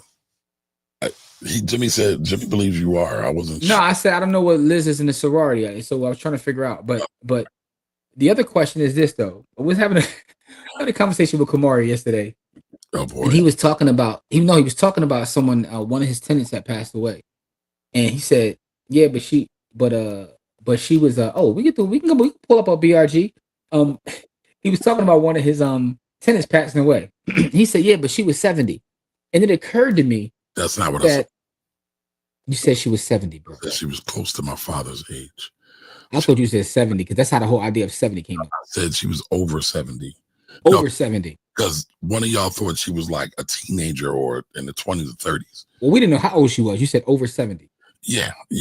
All right, so that's how we got to the 70 thing. But it occurred to me in him saying that several times when someone passes away, if they're like 70, there's like a whole different response. It's like, oh yeah, but they were 70. I don't know what it is about the age 70. Even if someone is 69, we say, man, they were still relatively young. But once they hit 70, it's almost like, yeah, well, they lived their life. Like it's like less sadness when someone passes at 70 for whatever reason, right? I don't know what it is about the age of 70. And what you said, which was kind of scary in response to that, you was like, well, the average black man only lived to be like 64. And I was like, listen, I'll be transparent with y'all. Since my father passed, I am thinking about mortality and death all the time. I'm thinking about making sure I got everything together. Because again, 64 is the age. My father passed at like 79. It's like, all right, well, shit, can I make it at least a 79? Because again, that whole 64 to 79, my dad was able to beat the odds. It's like, but a lot of us aren't able to beat the odds. So will I be able to beat the odds too? So it is something I think about. It's something I think about, as being honest.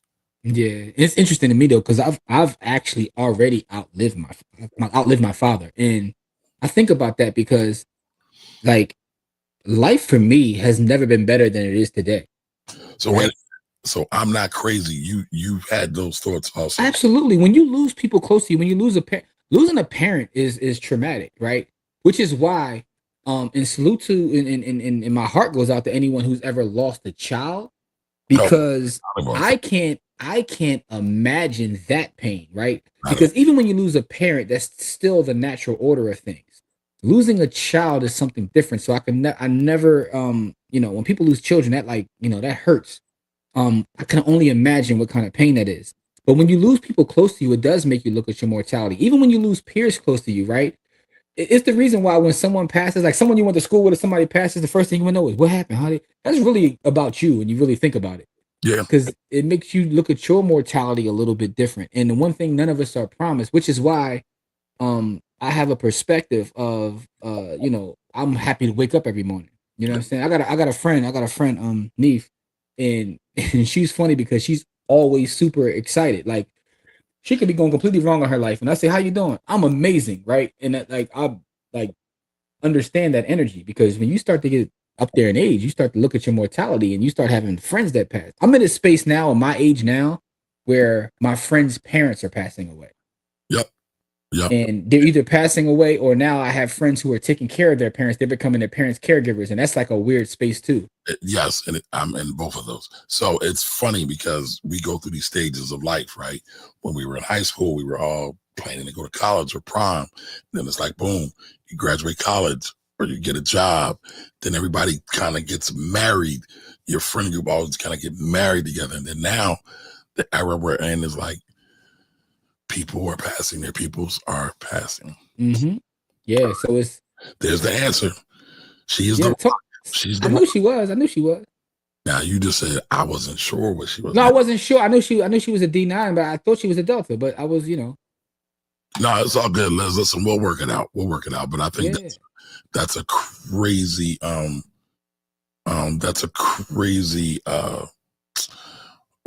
damn, I lost my thought, y'all. About the phases of burying your parents, or yes, it's wild because I've been through all those and been through all those, and then I'm definitely So it's funny because I was thinking about like having my mom passed away in 2020, and I was actually talking to my brother about having some sort of like memorial or some sort of thing, like for my mother, who, by the way, my mother's birthday is tomorrow. And I was thinking about this in general because I still feel like there's part of me that hasn't really dealt with it because it was during the pandemic. So we had to have something small. We couldn't really have like, the traditional wake back then. So it was just a weird time when I think about it. Like, and that leads me to another quick thought. I don't think we really, as a society, understand how traumatic the pandemic was. Yes. Because I do feel like since the pandemic, and it's going to sound crazy, people are crazier. People give a F less. Like there's a lot that we haven't dealt with overall. And then when I think about those times, and again, going back to Facebook memories, you look at some of the stuff going on back then, you're like, I lived through this. This is wild. Yep. Yeah. Right. I want to talk to so Ant, that's a great question. I want to get to that. Jigga also says, I appreciate you all. Appreciate you too, bro. Appreciate you. Yeah, thanks, bro. Thanks for always supporting. Every week, multiple times a week. So appreciate you. All right, TC says, I think of mortality almost daily after losing my mom. It's like I'm next. So TC, I have those thoughts daily, sometimes multiple times a day, sometimes as well. It's very unnerving for me, but yeah, that's real, brother. So you're definitely in my prayers. I get it. No, my wife gets mad at me. Like, we'll be somewhere. I'm like, yo, take this picture with me real quick. And then I'll say, like, this is going to be fire for my obituary. She's like, stop saying that. I'm like, no, I want good pictures for my obituary. Like, I do. I really do. You do know that's traumatizing for her, right? That's why I stopped doing it. But, Thank you. Just take the picture.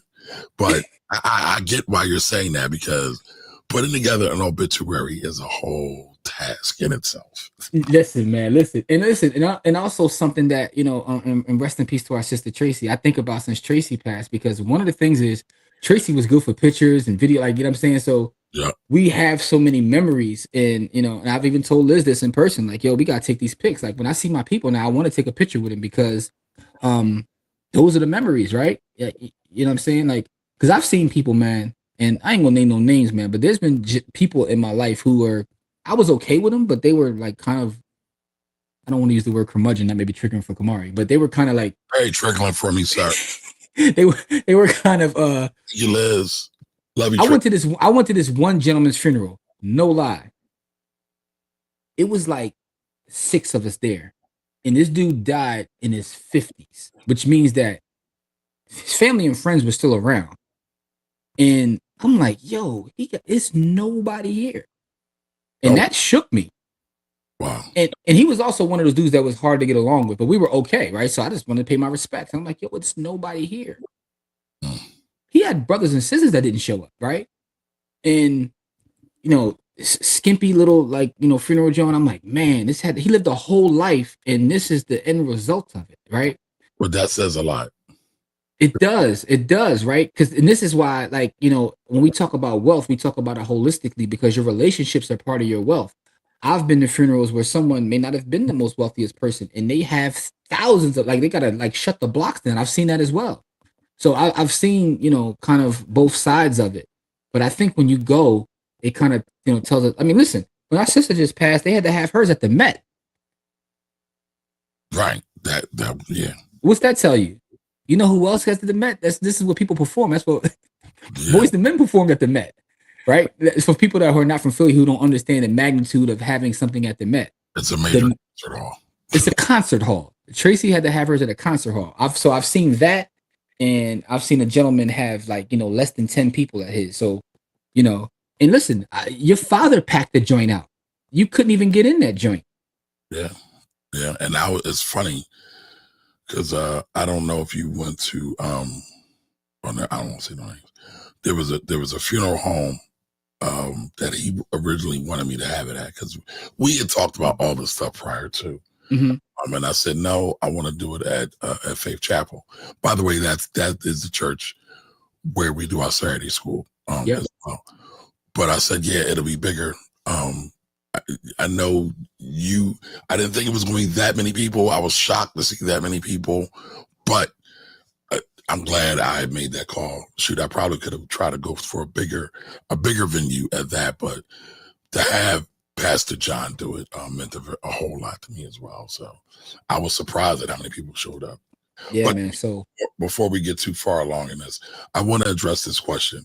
Is there any penalty for opting out of life insurance product? For example, term insurance. So that is really hard to answer that question. I will go on the merits. And the reason why I say it's hard is because I don't know who's being insured. I don't know who the beneficiary is, but I will share my perspective. Life insurance is a cheat code. I don't think we utilize it more in the right perspective. Forget buying this whole, IUL stuff. I mean, just having life insurance, term or whole life, whatever it may be, right? Having coverage. It's really, really great and can be used. So depending on the product, if you let it lapse or got rid of it, that means you might not have enough coverage. God forbid you get called home or you don't get to make it home that day, right? So then somebody might be exposed. Also, for some of the more cash heavy products, sometimes you have what's called surrender fees. And if you have cash in there and you don't pay the policy, you might experience what's called a surrender fee. And then sometimes if you have taken money out of the policy and you haven't paid it back, it might create a taxable event as well. So keep the policies, I would say, until you have all those questions answered. Here's a personal story. And I actually hate sharing the story. My father had a life insurance policy he couldn't surrender. Well, he couldn't surrender without the consent of my mother. And I've really talked a lot about this. My mother and father didn't talk much after their divorce in like 91. So my father used me as a middle person to go to my mother and say, I need to get out of this life insurance policy. My mom had to sign up for it. So my pop had to pay my mom to get out of this life insurance policy, which is so wild. But that's a wild story, but shout for mom for being a G. Like, she like, look, what you gonna give me? But I wish if I could do it all over again, I would have took over that policy. If I knew what I knew now, I would have took over that policy and I would have kept hanging on it. Yeah. For me, I've seen all kinds of situations concerning life insurance. I always tell people to keep the policy if you can. Whatever you can do, keep the policy. Because I've seen people like opt out of policies and then later want to get another policy, and the rates, because obviously health changes. Dog, I got my life insurance policy at like 19. If I try to get that same insurance now, yeah. Anyway, I say all that to say, if you can, but again, that's one of those situations where it's so specific because what are all the other variables or factors going on in terms of that policy? Gotcha. So Jigga says, I have a running joke. If y'all don't show up to my 80th born day party, that's y'all Mickey Dickey fault. Listen, man, hopefully you have the 85th party. If you have an 85th party, we pulling up. All right, Ann says, I have both, but I want to scrap the term to roll it over to, oh, okay, so that's more that's a different variable. That's a whole different conversation. This is why I say personal finance is personal, right? And that's a whole other thing. And so, Ann, I don't think that's necessarily bad. Again, I don't know your particulars, but salute to you for wanting to lock in that coverage. Because again, just for perspective, term policies only last for a short period of time. That period of time that is in your life, it could be 10 years, 10 years. I've even seen 30-year terms. 30-year term. where you have the same coverage, the death benefit, you have the same premium. But then what happens is after you get out of that term and you want to keep the same level of coverage, the premiums tend to go up. That's happened once. I made a shit ton of money selling 30-year terms, right? Because I had this whole marketing campaign, and because I was in real estate at the same time. I used to call them mortgage policies. Yep.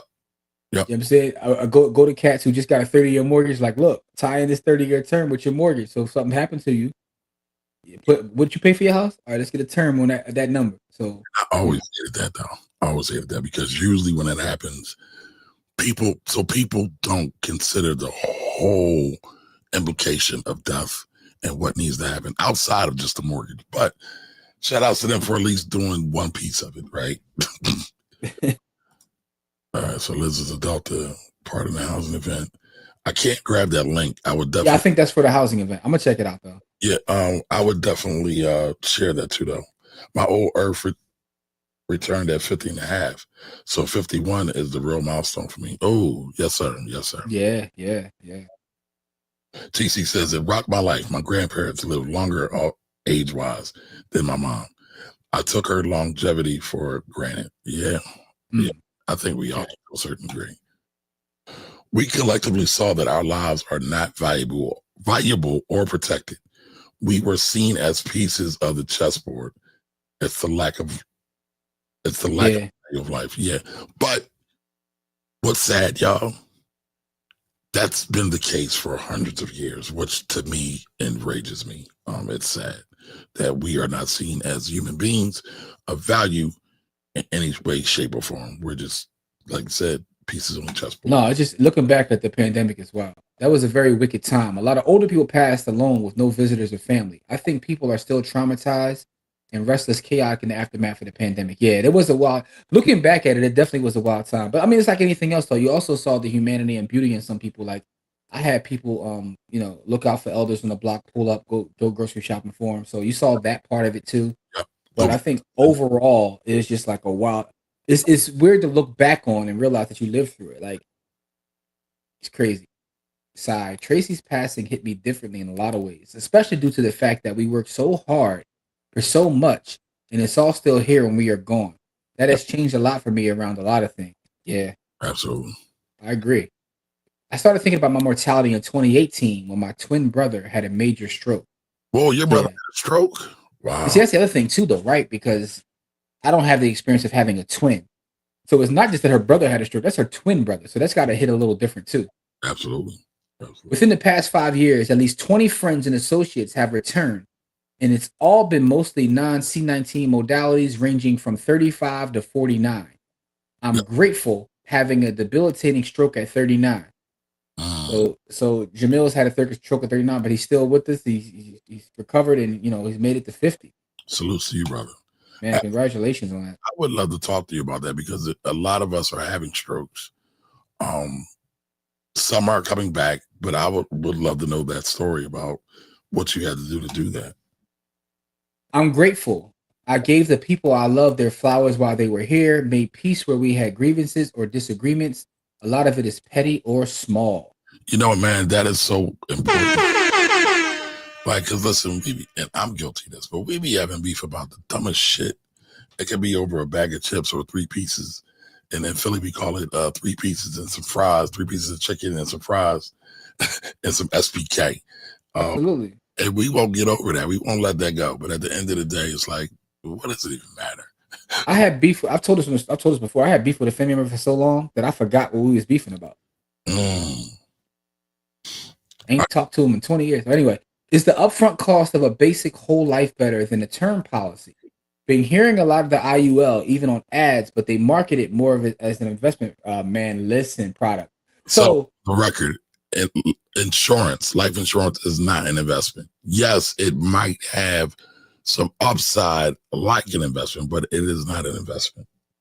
Go ahead, Jimmy. So my perspective is this, right? I'm not an insurance professional. You probably need to seek one, but what I will say is this, like from my perspective, and I have been an insurance professional. Right, so you have credible perspective. Yes, I've sold it all. I've sold VULs, IULs, whole life term, But the one thing I did is I made sure that whatever product that person had was right for that specific person, which is why I said speak to a professional. Because the fact is, I don't think there's a bad product. There's bad uses of said product. I think that's what it is, right? Because there's no bad. what I didn't like about the insurance business was the one size fits all approach that insurance people tend to take, where they say, if you're a term shop, I'm selling everybody term. If you sell whole life policies, everybody gets a whole life. If you sell IULs, everybody gets an IUL, right? So I don't like that aspect of it because those products can be great for the right person, but the one size fits all approach to me is what's most problematic in that space. And so there's no bad products. There's only bad strategy or no strategy, which is bad strategy. Yeah. But so the upfront costs are basic whole life, right? So yes, whole life is more expensive than term. Basically, there are two major types of life insurance. You got term, which does not generate a cash value, and then you have cash value policies, which are your whole life, your IULs, your VULs, and they are different. But you got to understand what you're using it for. Term lasts for a certain period of time. Whole life lasts, they used to say in the industry, for your whole life. And that's the problems with that too, because usually all policies usually end at 99 years old, but nobody talks about that either. That's a great point because, and I guess the assumption is most of us ain't making it out, Right. Right. All right. Dave says, and you need to link with your rep of the company you have the policy with. That is a fact. That is a fact. Yes. Great point. Shout to Dave, man. Dave, I actually mentioned you earlier in the show, Dave. Salute to you. All right. Anton Daniels says most folks are fascinated at the amount of doors for ego, not necessarily ROI. Not saying that you Camari, but that 10 free and clear combo needs to be had. Yes. Listen, I don't know what Anton Daniels says, but Jimmy Williams has been saying that for about 25 years from my personal experience, that ego is crazy in real estate. Facts. Dave says insurance companies have made insurance complicated so they have more products to sell. That's a fact. Insurance and every other industry. That's he ain't lying. He is not lying. He is not lying. I look at Wall Street in general and see like how they come up with some of these derivative products, and it's like y'all be out here just cooking for no reason. Well, it is a reason. They want profit. They want more money. Greed is good. Greed works. Greed. I'm sorry. I was about to go through the whole speech, but I'm gonna So all right, Jamel says. All right, so I got it. It says, I've been thinking more about having children, being perceived as a young ass granddaddy by my future children's friends, and having to prep them to only spend 25, 30 years with them. But listen, those 25, 30 years can be very powerful. So, it's funny because I don't have any kids. You're a little bit older than me too, Jamil. I don't have any kids, but people, I'm going to tell you what it is. People be trying to shame me for not having kids, which is weird because I made the decision that, I got nieces and nephews. I get to spoil, give them all the sugar, and then send their ass home, right? Listen, I don't see, man, I'm jealous of you. I think it was me and Liz. Me and Liz were saying we should make rich aunties and rich uncles the thing because that's what you're doing. Like, you've talked about this on the show. You said you set up a brokerage account for one of your nephews or a couple. Oh, my 6-month-old nephew got a couple grand already, and he's 6 months old. Absolutely. The day he was born, he had his brokerage account. I think that's dope. But I mean, if we start thinking more village minded, man, rich aunties and rich uncles, listen. No, but I'm gonna tell you something. I had actual friends of mine like try to like shame me. They were like, with speaking like, my situation, like with all you guys have, like they was like, y'all don't want to have any kids. We're like, no. It's like, well, you should adopt some. I'm like, why? And they're like, well, because, and here's how they try to pitch it, right? All these black babies out here that need a home and blah. They try to like really shame me into saying that, you should, have a kid. I'm like, so listen, that is true, but here's the thing that nobody ever talks about. Everybody shouldn't be a parent, and that's no diss to you and your wife. I'm just saying, like, it's a lot to be a parent. It shouldn't be a haphazard thing. It deserves a lot of thought. And listen, if you ain't, everybody not built for that life. No, we made a decision because we like to get up and go and travel and do what we want to do. So we be out, right? And we made that decision that that's not part of our lifestyle. But when we want to, we have nieces and nephews we spoil and love, right? But people have literally tried to shame me about it, Liz says strokes are happening to us younger and younger and are fatal. Yep. We are stressed and we are not community connected like we need to be. That's a fact. That's a fact. Gotta give the horns for that. I need more education around life insurance sooner rather than later. I don't know why I'm procrastinating. Well, let us know what questions you have. Again, both me and Jimmy have been life insurance licensed.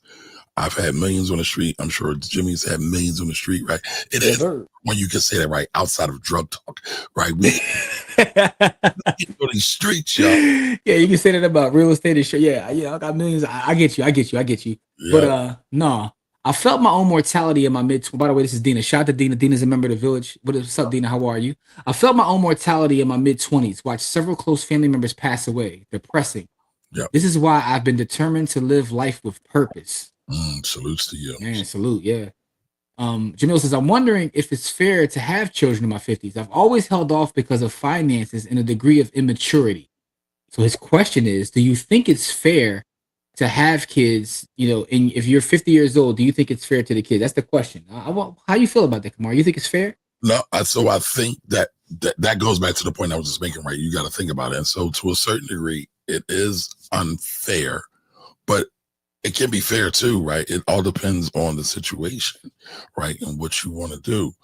I'm going to tell you something. Kids who are raised by their grandparents, I think, are doper than ones who are not. Yo, you stole my next point. I have like not just grandparents. Older wisdom a lot of times is game changing.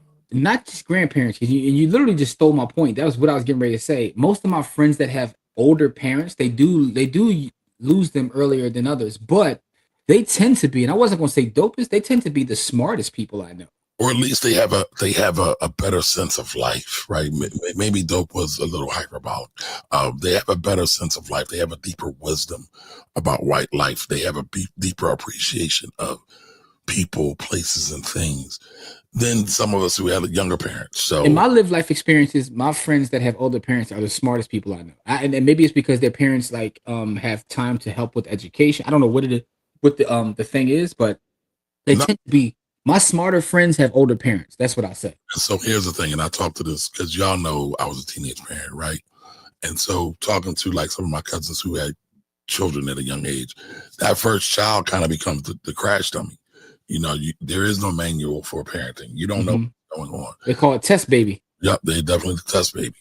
But once you get up age and you become a little bit more still in life, more calm, more reserved, you understand wisdom, knowledge, and understanding, things are a little bit different. So I see what you did there. You did. That's what you did there. Shout out to the gods of the earth. But there is something to that because the grace you have, and these are generalizations, y'all, but the grace you have typically when you're older, I believe fits better with young children and helps to mold them better as youth. What was so funny, man? I'm laughing at TC's comment, but he said not came from Menace to Society. The Lord's grace is with you, boy. And I'm sorry.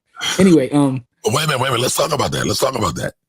Because while Kane's parented, by the way, I watched Menace to Society every day in the summer of 1993. That just shows how old I am. Man, I cut school to go see it in the movies. Shout out to my man I killed. Me Kill, and PJ cut school to go see it. But I'm sorry, go ahead. But in that instance of Menace to Society, right? Samuel L. Jackson was a motherfucker, y'all.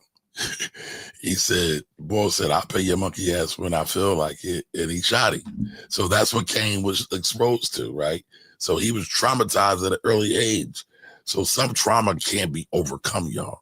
Yeah, so that is a great point, TC. It wasn't just that he was raised by his parents. He actually saw his father get shot down in cold blood in front of his face. I'm mad that I could almost recite that movie line for line. Oh, I was just getting ready to go crazy. The Lord's grace is with you, boy, and I want to let you know. That might show a level of trauma that I probably shouldn't have experienced. Liz says, man, Jimmy, preach, because I don't understand the issue not having children. I can bless my nieces and godchildren and my stressed out single parents with time and a break. Facts. Yeah. Facts. Man, this went deeper than what we thought. Listen, a great conversation, though. A great conversation. I love being the rich auntie, giving perspective and options for life. Do what makes sense for you and the children. Yeah, absolutely. And listen, and thank you because you brought your niece out to the camp this summer, right? That was super dope too. Right. If you can 100% dedicate the time and energy to pour into the child, then go for it. Make sure you're prepared to be raised in a way by the child. I think there's also something else I want to add to that too, Jamil. There are different levels of 52. Not 52, but 50 as well, right? And the reason I say that is because I know people that are 50 that they've lived a fast, hard life, and they're 50 shows, and there are people that are 50 that look like they're 35, right? So there's different levels of 50, and I'm not even talking about just from a physically fit standpoint, although that's part of it. I'm also talking about from a mental standpoint, a financial standpoint, and also an emotional standpoint. There's different levels of 50. I know a lot of 50-year-olds who about 17 in the head. Right. So Jigga says, I worry about them harping on my transitioning, using it as a crutch for the rest of their lives. No disrespect, but I can't stand adults who harp on their parents' transition 10 to 15 years later. So that's nuanced. That's a very nuanced comment. Right, because grief does not end. It's forever. How it plays out, different ways. But I kind of get what you're saying too, Jamil, because I get people saying, well, they didn't teach us that in school, or my parents didn't teach us that in school. And so they want to use their parents as a scapegoat for them not learning the shit they need to learn to be good, productive citizens and live a full life. So at some point, you got to say, I'm an adult. I'm going to take responsibility. I'm going to do the very best I can and move forward. Yeah. As a person with older parents, it's challenging once they're starting to decline in their function. So your older parent, you have to prepare financially and make sure there are certain resources available to support your children from when you can't work or be active. Yeah. So that's the thing. It's really about your situation, right? Listen, this is going to piss people off. I feel like even some younger people shouldn't be having kids, right? Some of y'all shouldn't say. I know people in poverty who have like 7 kids, and you keep having kids, and you can't take care of yourself, let alone 7 kids. But it feels so good to be loved. Feels so good to be loved. And then what tends to happen, and again, I don't want to generalize. That's why I got to watch what I say. But y'all breeding super predators.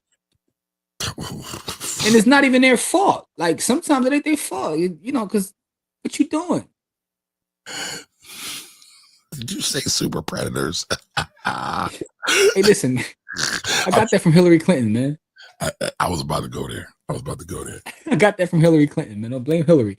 No, but y'all be breeding super predators because you can't even afford to keep lights on, and you already got 5 kids, and you haven't. And again, I'm not generalizing, but I do know. Listen, I come from Philadelphia. I come from Germantown. I know people that live this way, right?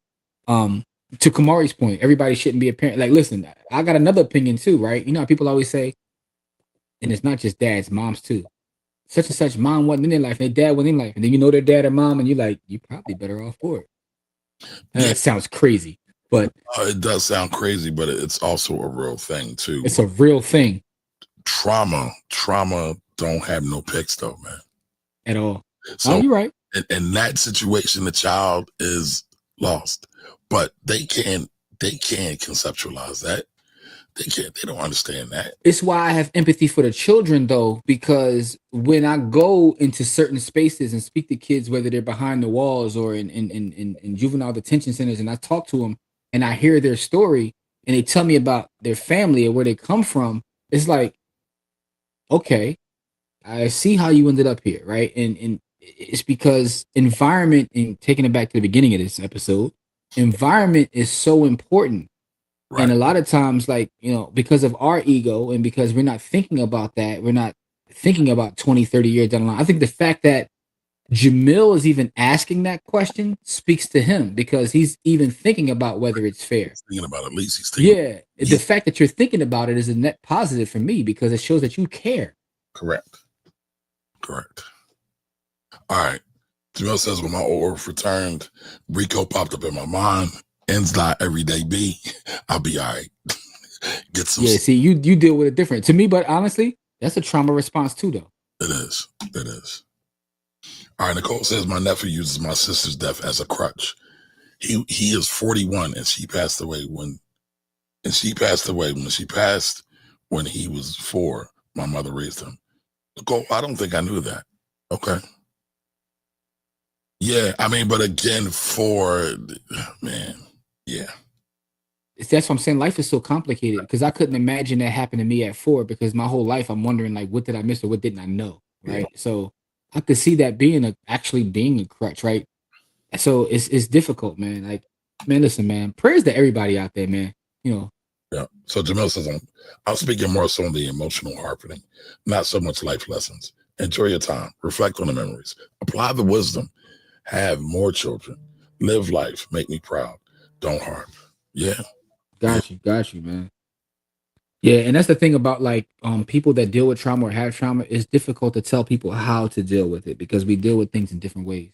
Yeah. It's funny, right? Talking about harping. I don't really feel I grieve my father's passing. I mean, he passed last year in December, but I don't think I should talk about it either, though, or don't want to talk, or I'm uncomfortable talking about it because I do feel like I might be harping, right? No, you're not though. I just literally told you I haven't got with my mom. It was 2020. I know. My father passed in 97, and I still. Yeah, but I'm sharing how I feel because I got you. But we are raised to be tough, handle business. You don't show feelings. You don't cry. No remorse. Just get it done. Nothing else. You know, half of the shit I was told as a kid, I realized is crazy at this point. But I also understand. Me and you were having this conversation before we went on air. I understand why though, right? Yeah, but it's not crazy. Wisdom comes with age, man. Sometimes, and sometimes you live and you learn. Yeah, a lot of shit we're taught those bullshit. It's beyond crazy. And a lot of times we got to be able to call. I just believe we got to call a thing because I think we waste. And not in this case, but I'm just saying like some of the information we have or had was just untruthful whatsoever. Not based in facts, not based on logic, not based in research. Again, but it was passed down. It's passed down. But the reason it's passed down is passed down trauma too. It passed down trauma, but it comes from a place of love and fear. We talked about that, love and fear, right? Yeah. So I'm going to tell you these things because I want you to be protected as you go into this mean, evil world. But sometimes that can be debilitating. But I'm telling you these things because I love you and I care about your well-being, right? A lot of our parents just want us to live. They want us to be protected when we go outside. Mental illness. No one really talks about how certain women aren't wrapped tight and get caught up in baby mama cycle with men thinking it's love. But actually, so I feel like you're kind of blaming the women there.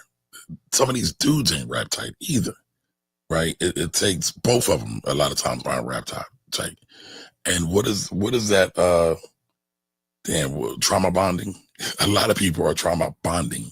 That too. Yeah, that's too. Of those children. That reminds me of that tweet the girl put out one time, and she was dead serious. She was like, she was mad at her baby father for whatever reason. And she was like, and she said, I'm so pissed. Sometimes I just wish we can choose our baby father. And everybody was like, duh, sis. But you did choose him. But you know what in the moment, you know what she meant though. Like, yeah. I wish he could be somebody, but like, duh. She went viral, but listen, you know they say that everybody is the main character. One day, you just hope never to be the main character on Twitter. Yeah, she became the main character that day. What up, you average logical thinker? I ain't seen you in a minute. How you been? Hope you're well. All right, she says, hey, how are you? Got to remember we were raised by boomers. I don't know what you mean by that, though. In terms of the things that they put into us and why they did, right? So boomers have a way of looking at the world, right? What's that book? I was just reading a book about. Every generation does, though. They do. No, they do. By the events that brought them up. So boomers went through Vietnam and sitting on the back of a bus and crack and all that stuff. So I was just reading a book about the how, because we see the world different based upon the generations, how things are. Yeah. It's around here somewhere.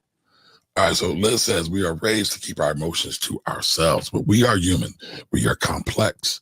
We were taught everything from a place of trauma, facts, and conditioning from slavery or just the world.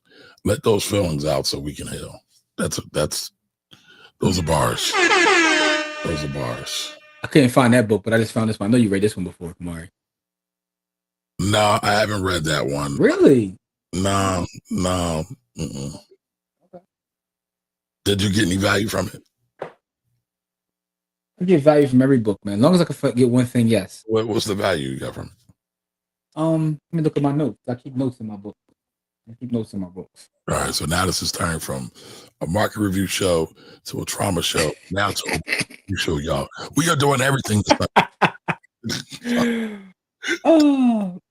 One of the things I got from the book, I'm looking at the notes here. It talks about the idea of, it talks about Black consciousness and all that, but it also talks about the idea that sometimes we're not willing to meet people where they are.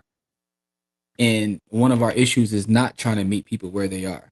We whole premise of NGE for the first place. I mean, that's what Father Allah or Clarence 13X really built that on a lot of times, right? Because he felt the nation was too hoity-toity and too prim and proper, and he wanted to be in the streets and drink reefer and drink. He said drink reefer. Right, smoke reefer and drink 40s with the folks, and spread knowledge with them as well. And yeah, I think when you do the NOI versus NGE thing and you look at it, one's the parent, the other's the child, and I get it. I get both aspects of it, and they're both right, in my opinion. All right, how about this one? My last one. I'm gonna stop doing this, but you read this one? So Anthony Broder is a G. I do believe I've read that. There was a bookstore in Charlemagne Mall. Yes. I can't remember the name of that store. I believe that was a Black-owned store too, wasn't it? It was. I can't. That's where I can't tell how much time I spent in that store though. Man.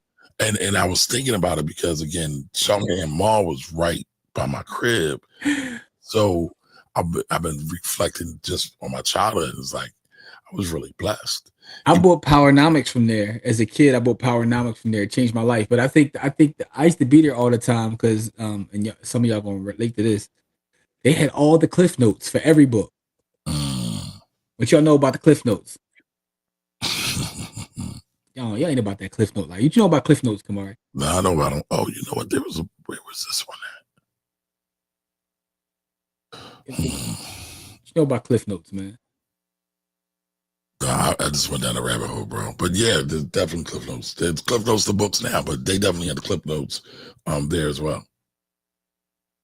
But I'm wondering, so my thought is I'm wondering if where part of my love for bookstores came because of my experience growing up right by a Black-owned bookstore. Interesting. Right, because I never even thought about that until just now. Look at this comment here. My parents didn't visit cemeteries or talk about ancestors much. But I visit cemeteries, ancestors anytime I get a chance. I make time. So it's funny. I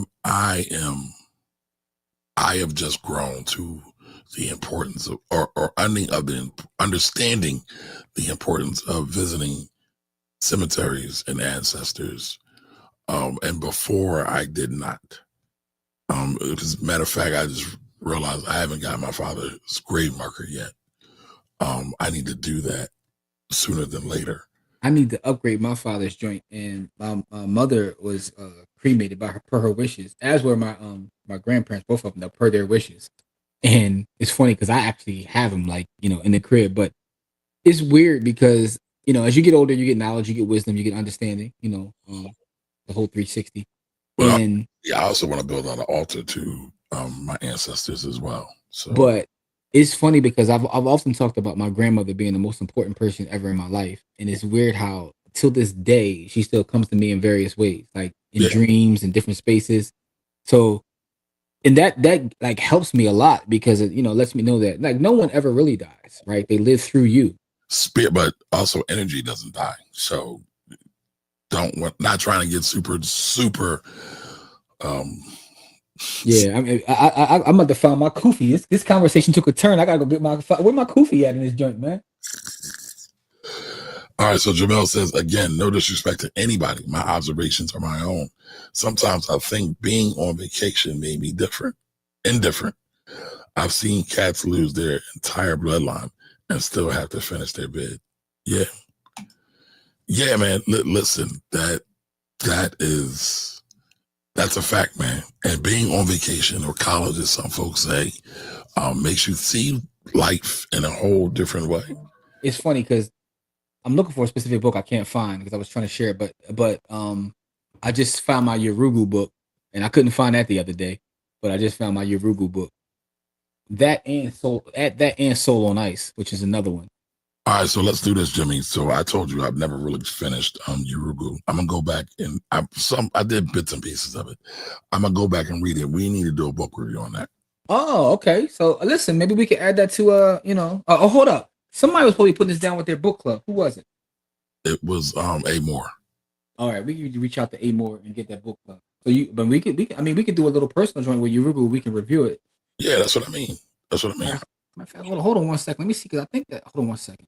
I think that is it. Because I remember reading the opening to it, and I was like, "Damn, this is spot on."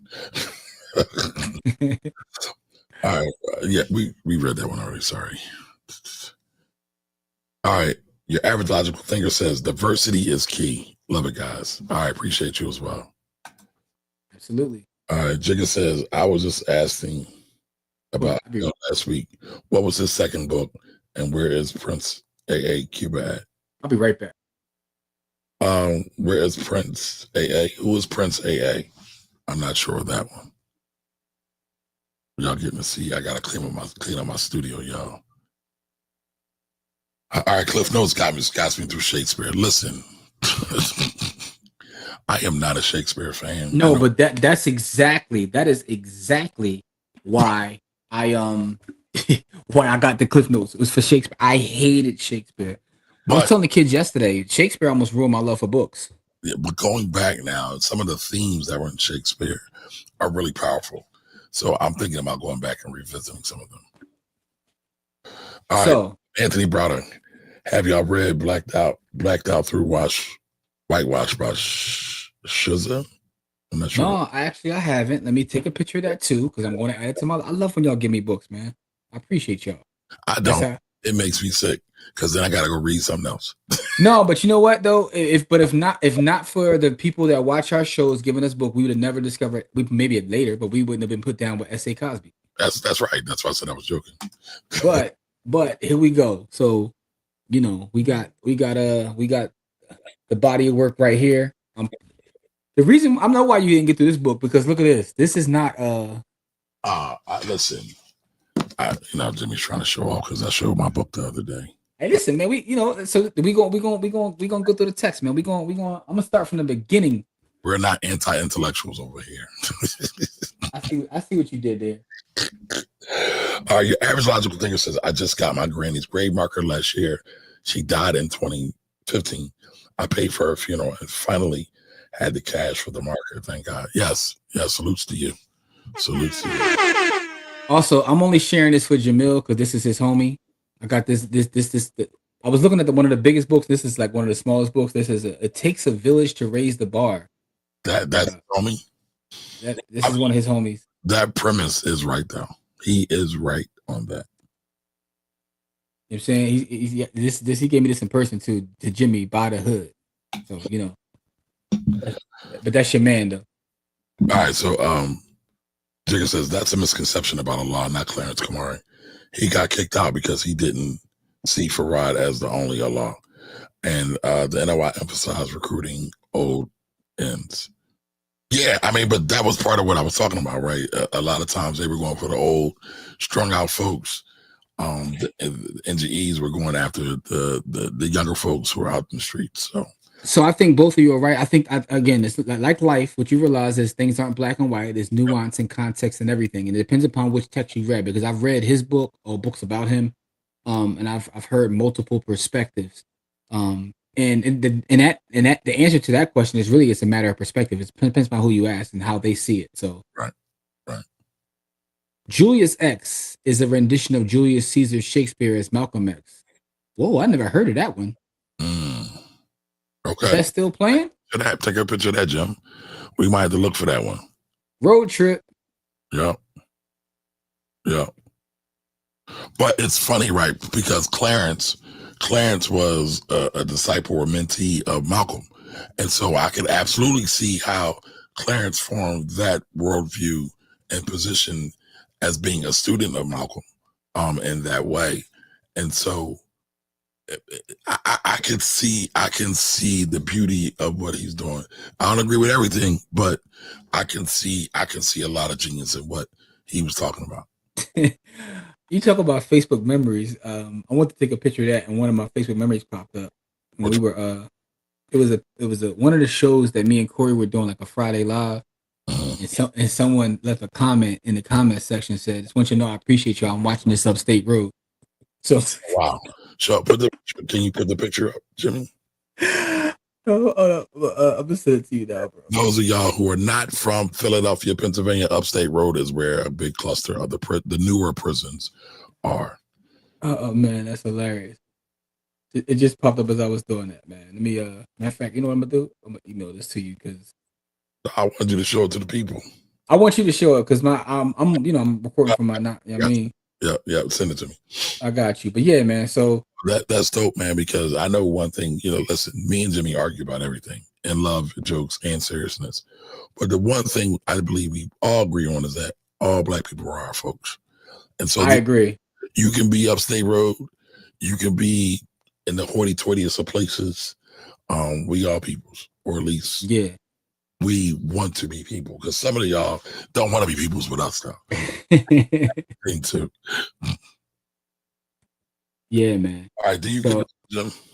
Oh, I was asking Jimmy about Brother Akil's second book. And Prince A. Cuba wrote "Our Mecca is Harlem." I haven't read that. I haven't. Y'all got all the different. You know what I'm saying? Jamil, man, really was in these deep Black consciousness streets, man. I wouldn't be surprised if you used to be if you was in Philly, you was the joint up Black and Nobel. I used to go to Black and Nobel, right? And they used to have these debates. They would call them debates. And this is, man, years ago. I'm talking 15, 20 years ago. They would have these joints. And it occurred to me one day, like, these dudes, and they would have these crazy philosophical debates. The boy that got locked up for, doing nefarious things, he used to be in there. But yeah, he was in there. Everybody was in Black and Dr. Umar, like all the quote unquote cats that made it on YouTube eventually, they used to all be in there. And I used to be sitting there. One day it occurred to me, I stopped going because it occurred to me like, what are we doing?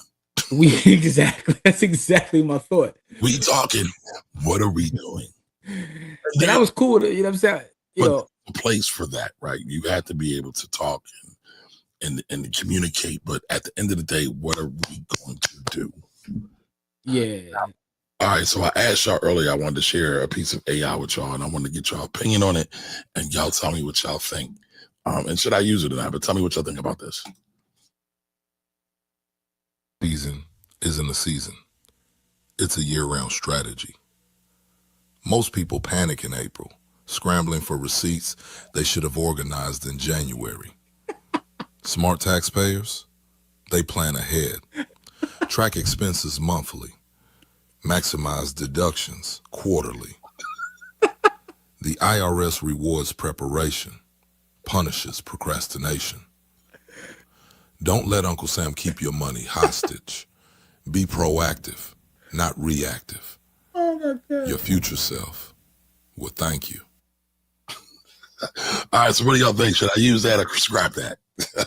Yo, first of all, why you got on that "Why Did I Get Married" shirt on? Like, you say you out here looking like, what's going on, bro? Like, what are you doing? What are you doing, man? What are you trying to accomplish with that other than to get laughs? So first of all, I mean, did you listen to the verbiage? Did you listen to the words, or did you just laugh at it the whole time? But honestly, probably the latter. All right, see, that's the problem. You focusing on the messenger, not the message. But shout out to Tyler Perry. I think "Why Did I Get Married" is a classic. So I'm glad that you said I had on that shirt.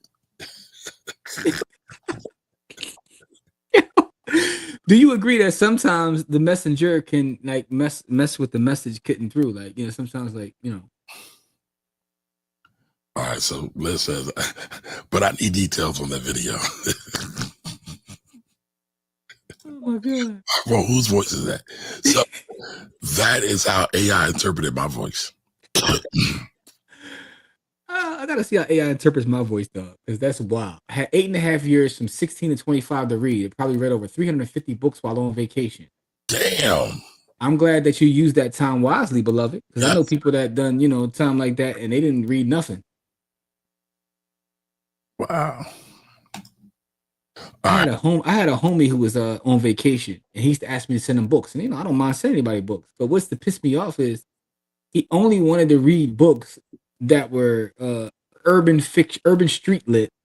And I'm like, dude, that's why you're there in the first place. Like, can't you read something different? Read a biography or something. What we doing? You All got right. a great radio voice, bro. Thank you, sir. Thank you. Now, is that me or is that AI me? Which one are we talking about? We got to differentiate. All right. It was a good message. I didn't know what the message was. Because you wasn't listening, man. Come on. I need you to ascend to your higher self, brother. And all right. Nicole says I use AI to generate a headshot of me for work. Okay. I'm actually waiting for him to send it to me now, man. Karan's supposed to be sending my new headshots. I got some new headshots done at the event we was at. Shout out to y'all who be having 25-year-old headshots on your LinkedIn, because some of y'all gotta chill. You ever see somebody's LinkedIn or their business card and you meet them in person and be like, really? That's really? All right. James said you should do some animation work. Yeah, I'm told I should do animation voiceover work all the time. I'm actually thinking about experimenting with it. Okay. And shout out to y'all Philly politicians who on y'all website, y'all got 35-year-old pictures too. Y'all need to chill. Okay, Mons. Okay. All right. Thank you. Also, Camari, what I did learn, you said something earlier about this. I learned this like talking to Karan.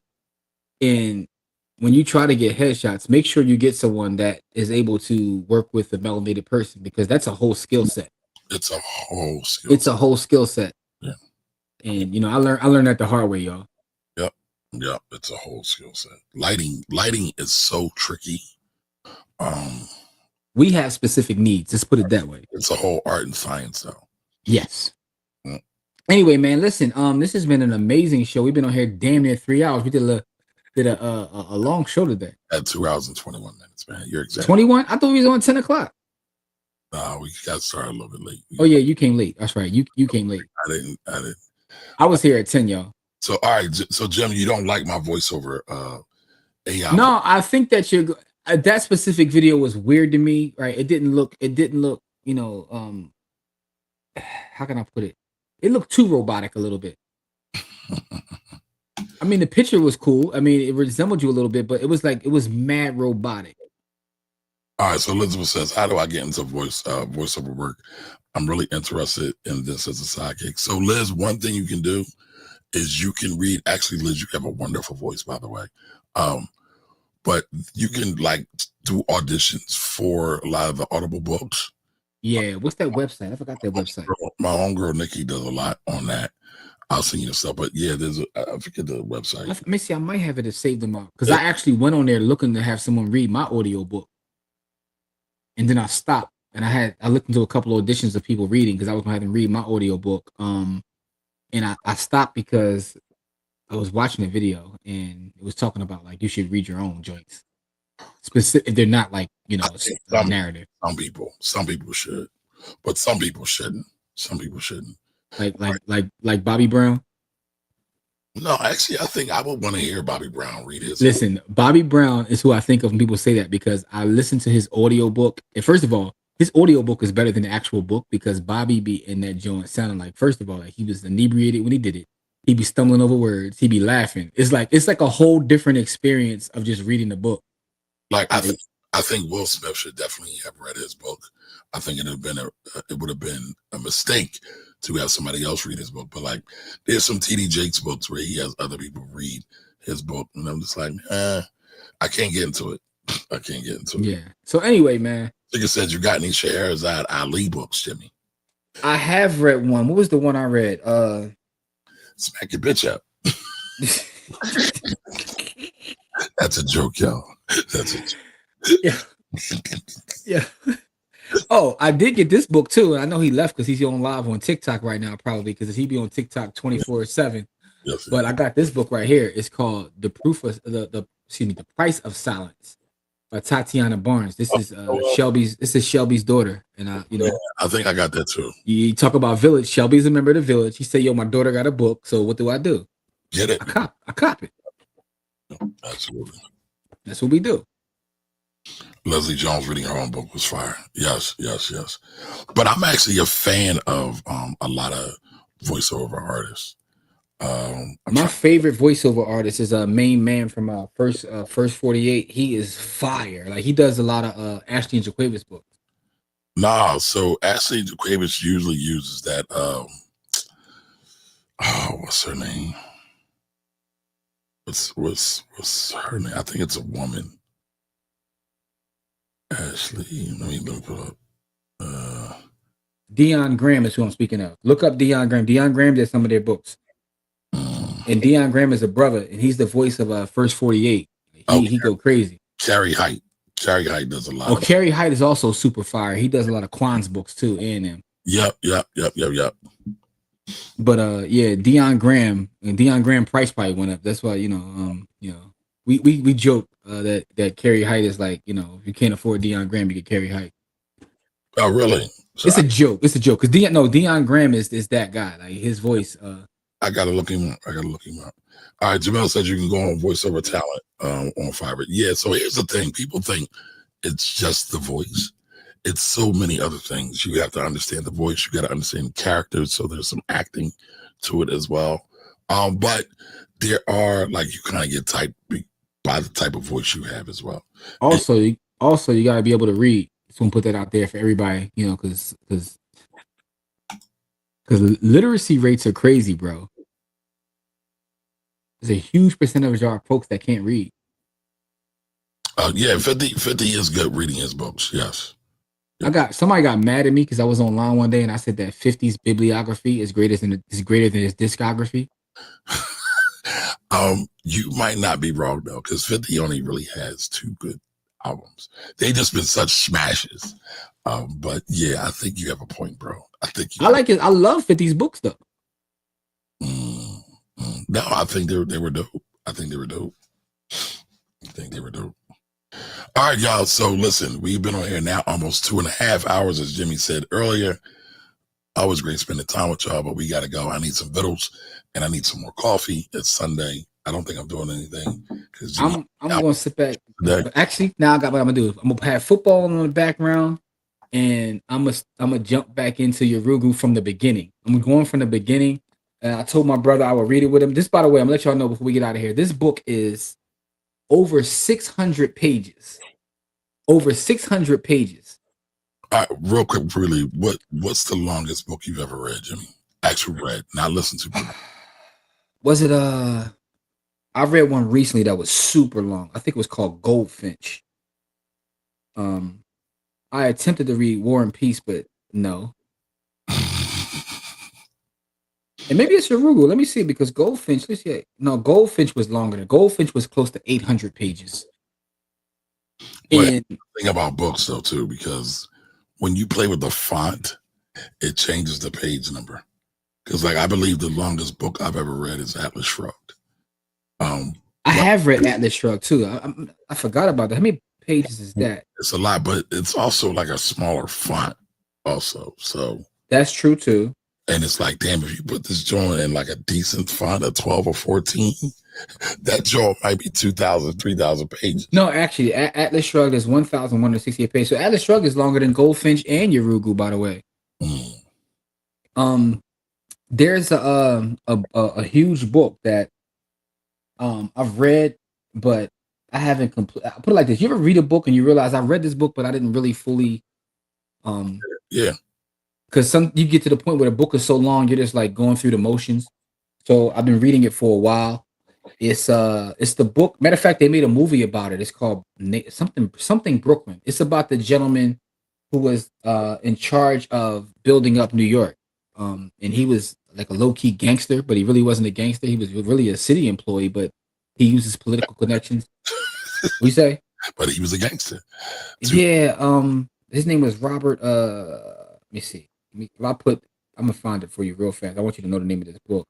No, but as you're Robert Moses was his name. Okay. As you're reading that, Jamel asked the question, Jimmy, you never shared the Philly game experience with your nephews from a business and real estate perspective.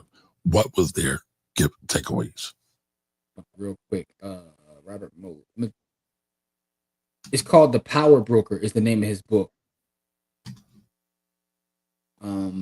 The Power Broker. Let me see how many pages that is. Oh, I thought you was going to talk about Tammany Hall. Page length. Let me see. Is all right. So I didn't finish that one because I got to go back. That one actually is 1,344 pages. And what's it called? The Power Broker.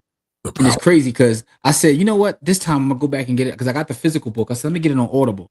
Audible joint like 30 hours. So even that's intimidating. Jimmy, you never shared the Philly game experience with your nephews from a business and real estate perspective. What were the takeaways? I'm glad you said that because you actually just gave me some content for my next episode of the pod that I'm gonna do. But I'll tell you briefly that I have a young nephew who's like 10 years old, and I was telling Camari and Corey, we were at lunch yesterday, and I told him this. I was like, it's funny because he was having a time of his life. It's his first Eagles game, and he loves the Eagles. And it occurred to me in that moment, because he was born in 2016, that he only knows the Eagles as as winners, right? The Eagles won a bowl in 2018, then they won it again last year. So for him, the Eagles are like everything. And what made his day is we had great seats, but we walked down to where like they're practicing, and like you're like right, the players are there, you're right next to them, what have you. And Saquon Barkley spoke to him, and he almost fainted as if it was Michael Jackson, and that was worth the price of the ticket right there. So he'll never forget that. Like, shout to Saquon too, because you know, for him, he's just speaking to fans and kids, but for some people, he has no idea what that meant. That was everything to him. He felt like he just, met Michael Jackson. So that was super dope. From a real estate experience, I'm always trying to teach. So I'm telling him as we're there, like, hey, this is still real estate. Look at all the money being made.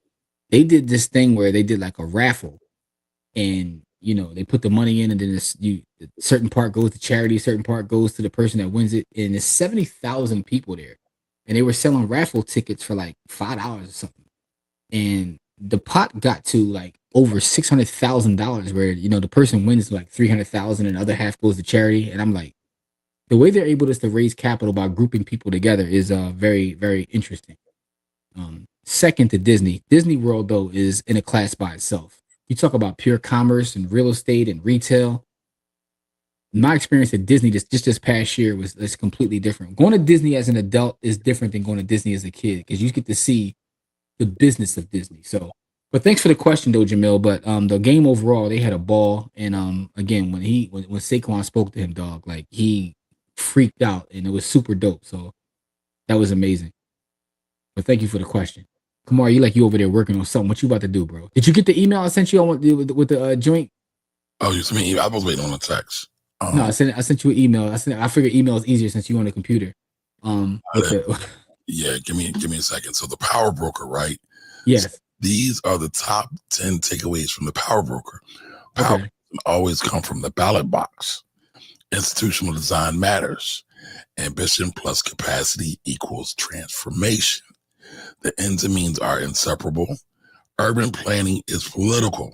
We know that to be a goddamn fact. Unchecked power distorts policy. Damn, that's true. Legacies are complicated.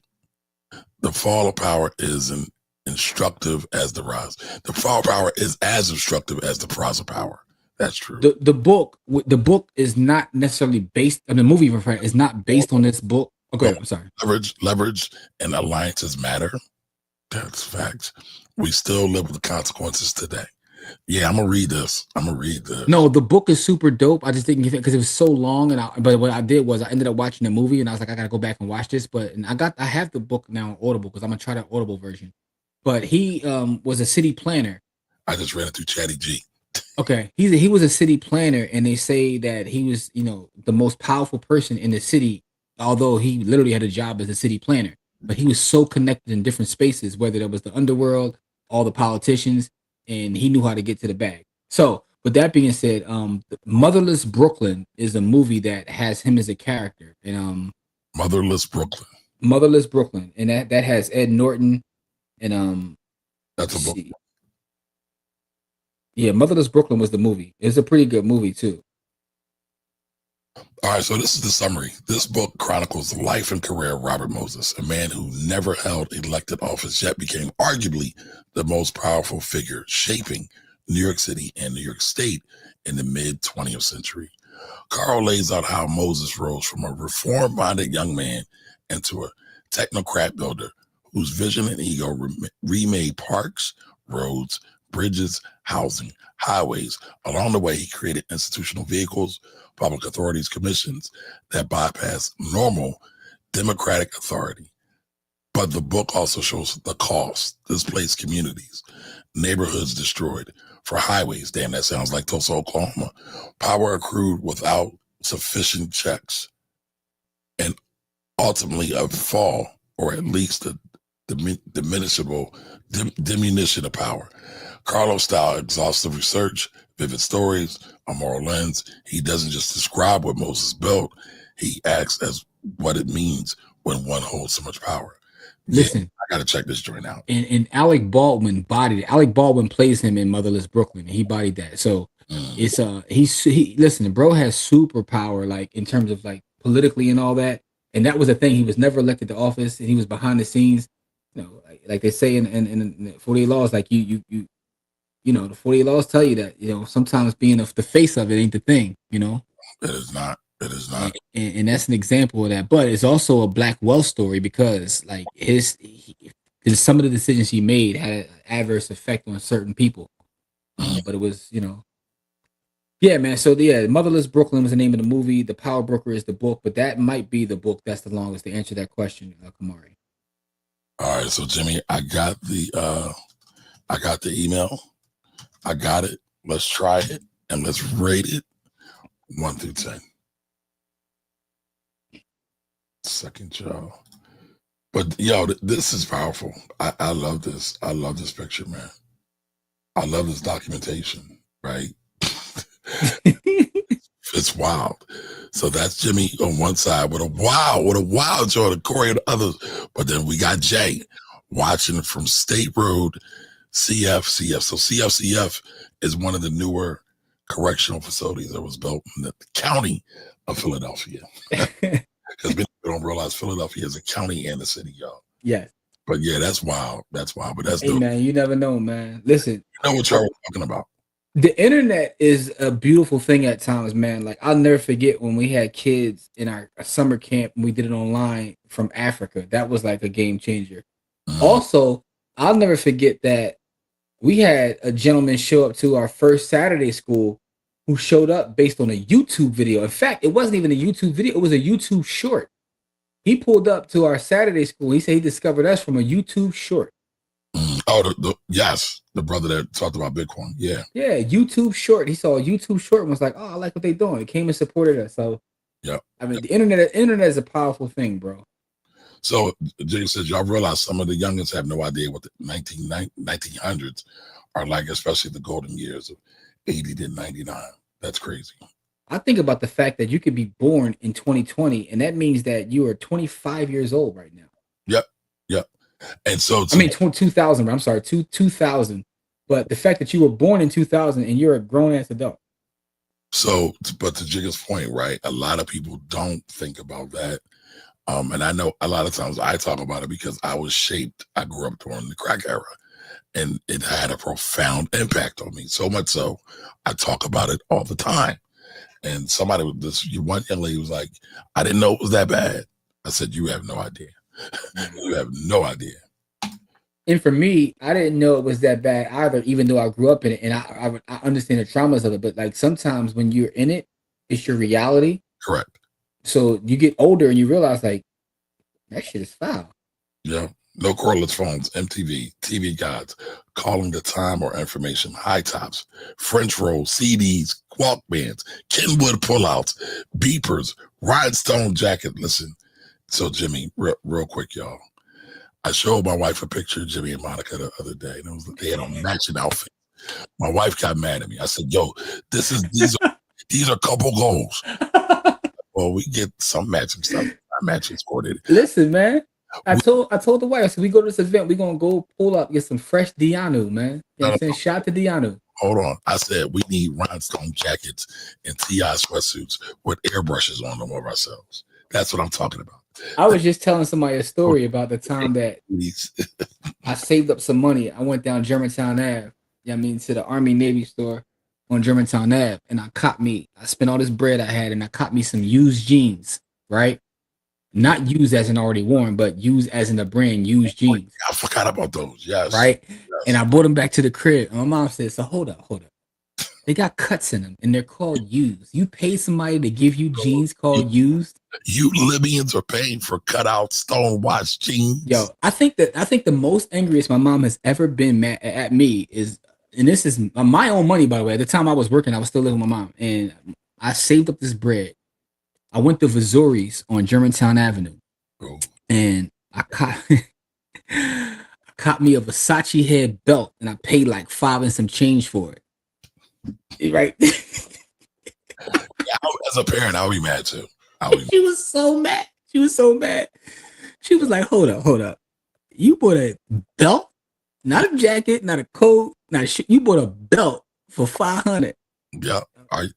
Libyan, are you crazy? My mom was so mad at me. You know how much I gotta work to get it. I'm like, it's my money though. That don't matter.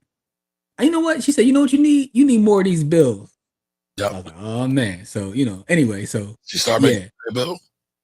Right, yeah. What bill? I had party electricity and I had to pay the full cable bill.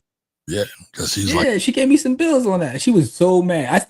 In terms of like, just growing up. I don't think I've done dumb. I mean, listen, I'm a kid. I've done dumb stuff, but I think that's the mad. It's like when she saw me spend $5 and some change on a belt. She's like, yo, you wasting your blessing, so you got to help out around this. I ain't gonna front though, like that. You know what I mean? But when the hood booger saw the belt though, it was worth it.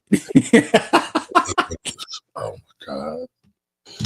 I mean, these weren't quality women back then, because if you're moved by a belt, then you're not a quality. I'm just being honest. Like, I'm being honest with y'all. I'm telling this story, so I'm being honest. Youth, man, don't judge the youth. Shout out to all them though, you know what I mean? Because some of y'all still my Facebook friends, but I digress.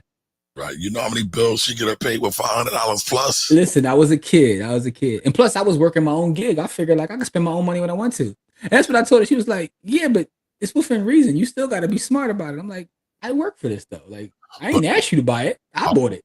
But also though, right? What would have happened if you said, "Mom, I made this money. Can I help pay a bill?" Versus you wouldn't pay for the belt and then showed her. So, hey, listen, man, I'm not perfect. It's a live life experience. It's also a black wealth story. It is. It absolutely is. You know, like these fake people be saying on LLC Twitter. What if I would have put that in some stock? Yeah, you know what? So we need to do a show on that, man, because from the generational wealth conversation, listen, we talk about generational wealth all the time, but I feel like people want to buy all these things, and it's low key masquerading as consumerism. We need to talk about that, man. Our kids don't need more bullshit. They need more experiences. No, it's true. Because and the thing is, it's something that you deal with all the time, right? So, like I told you, my nephew stayed over last night.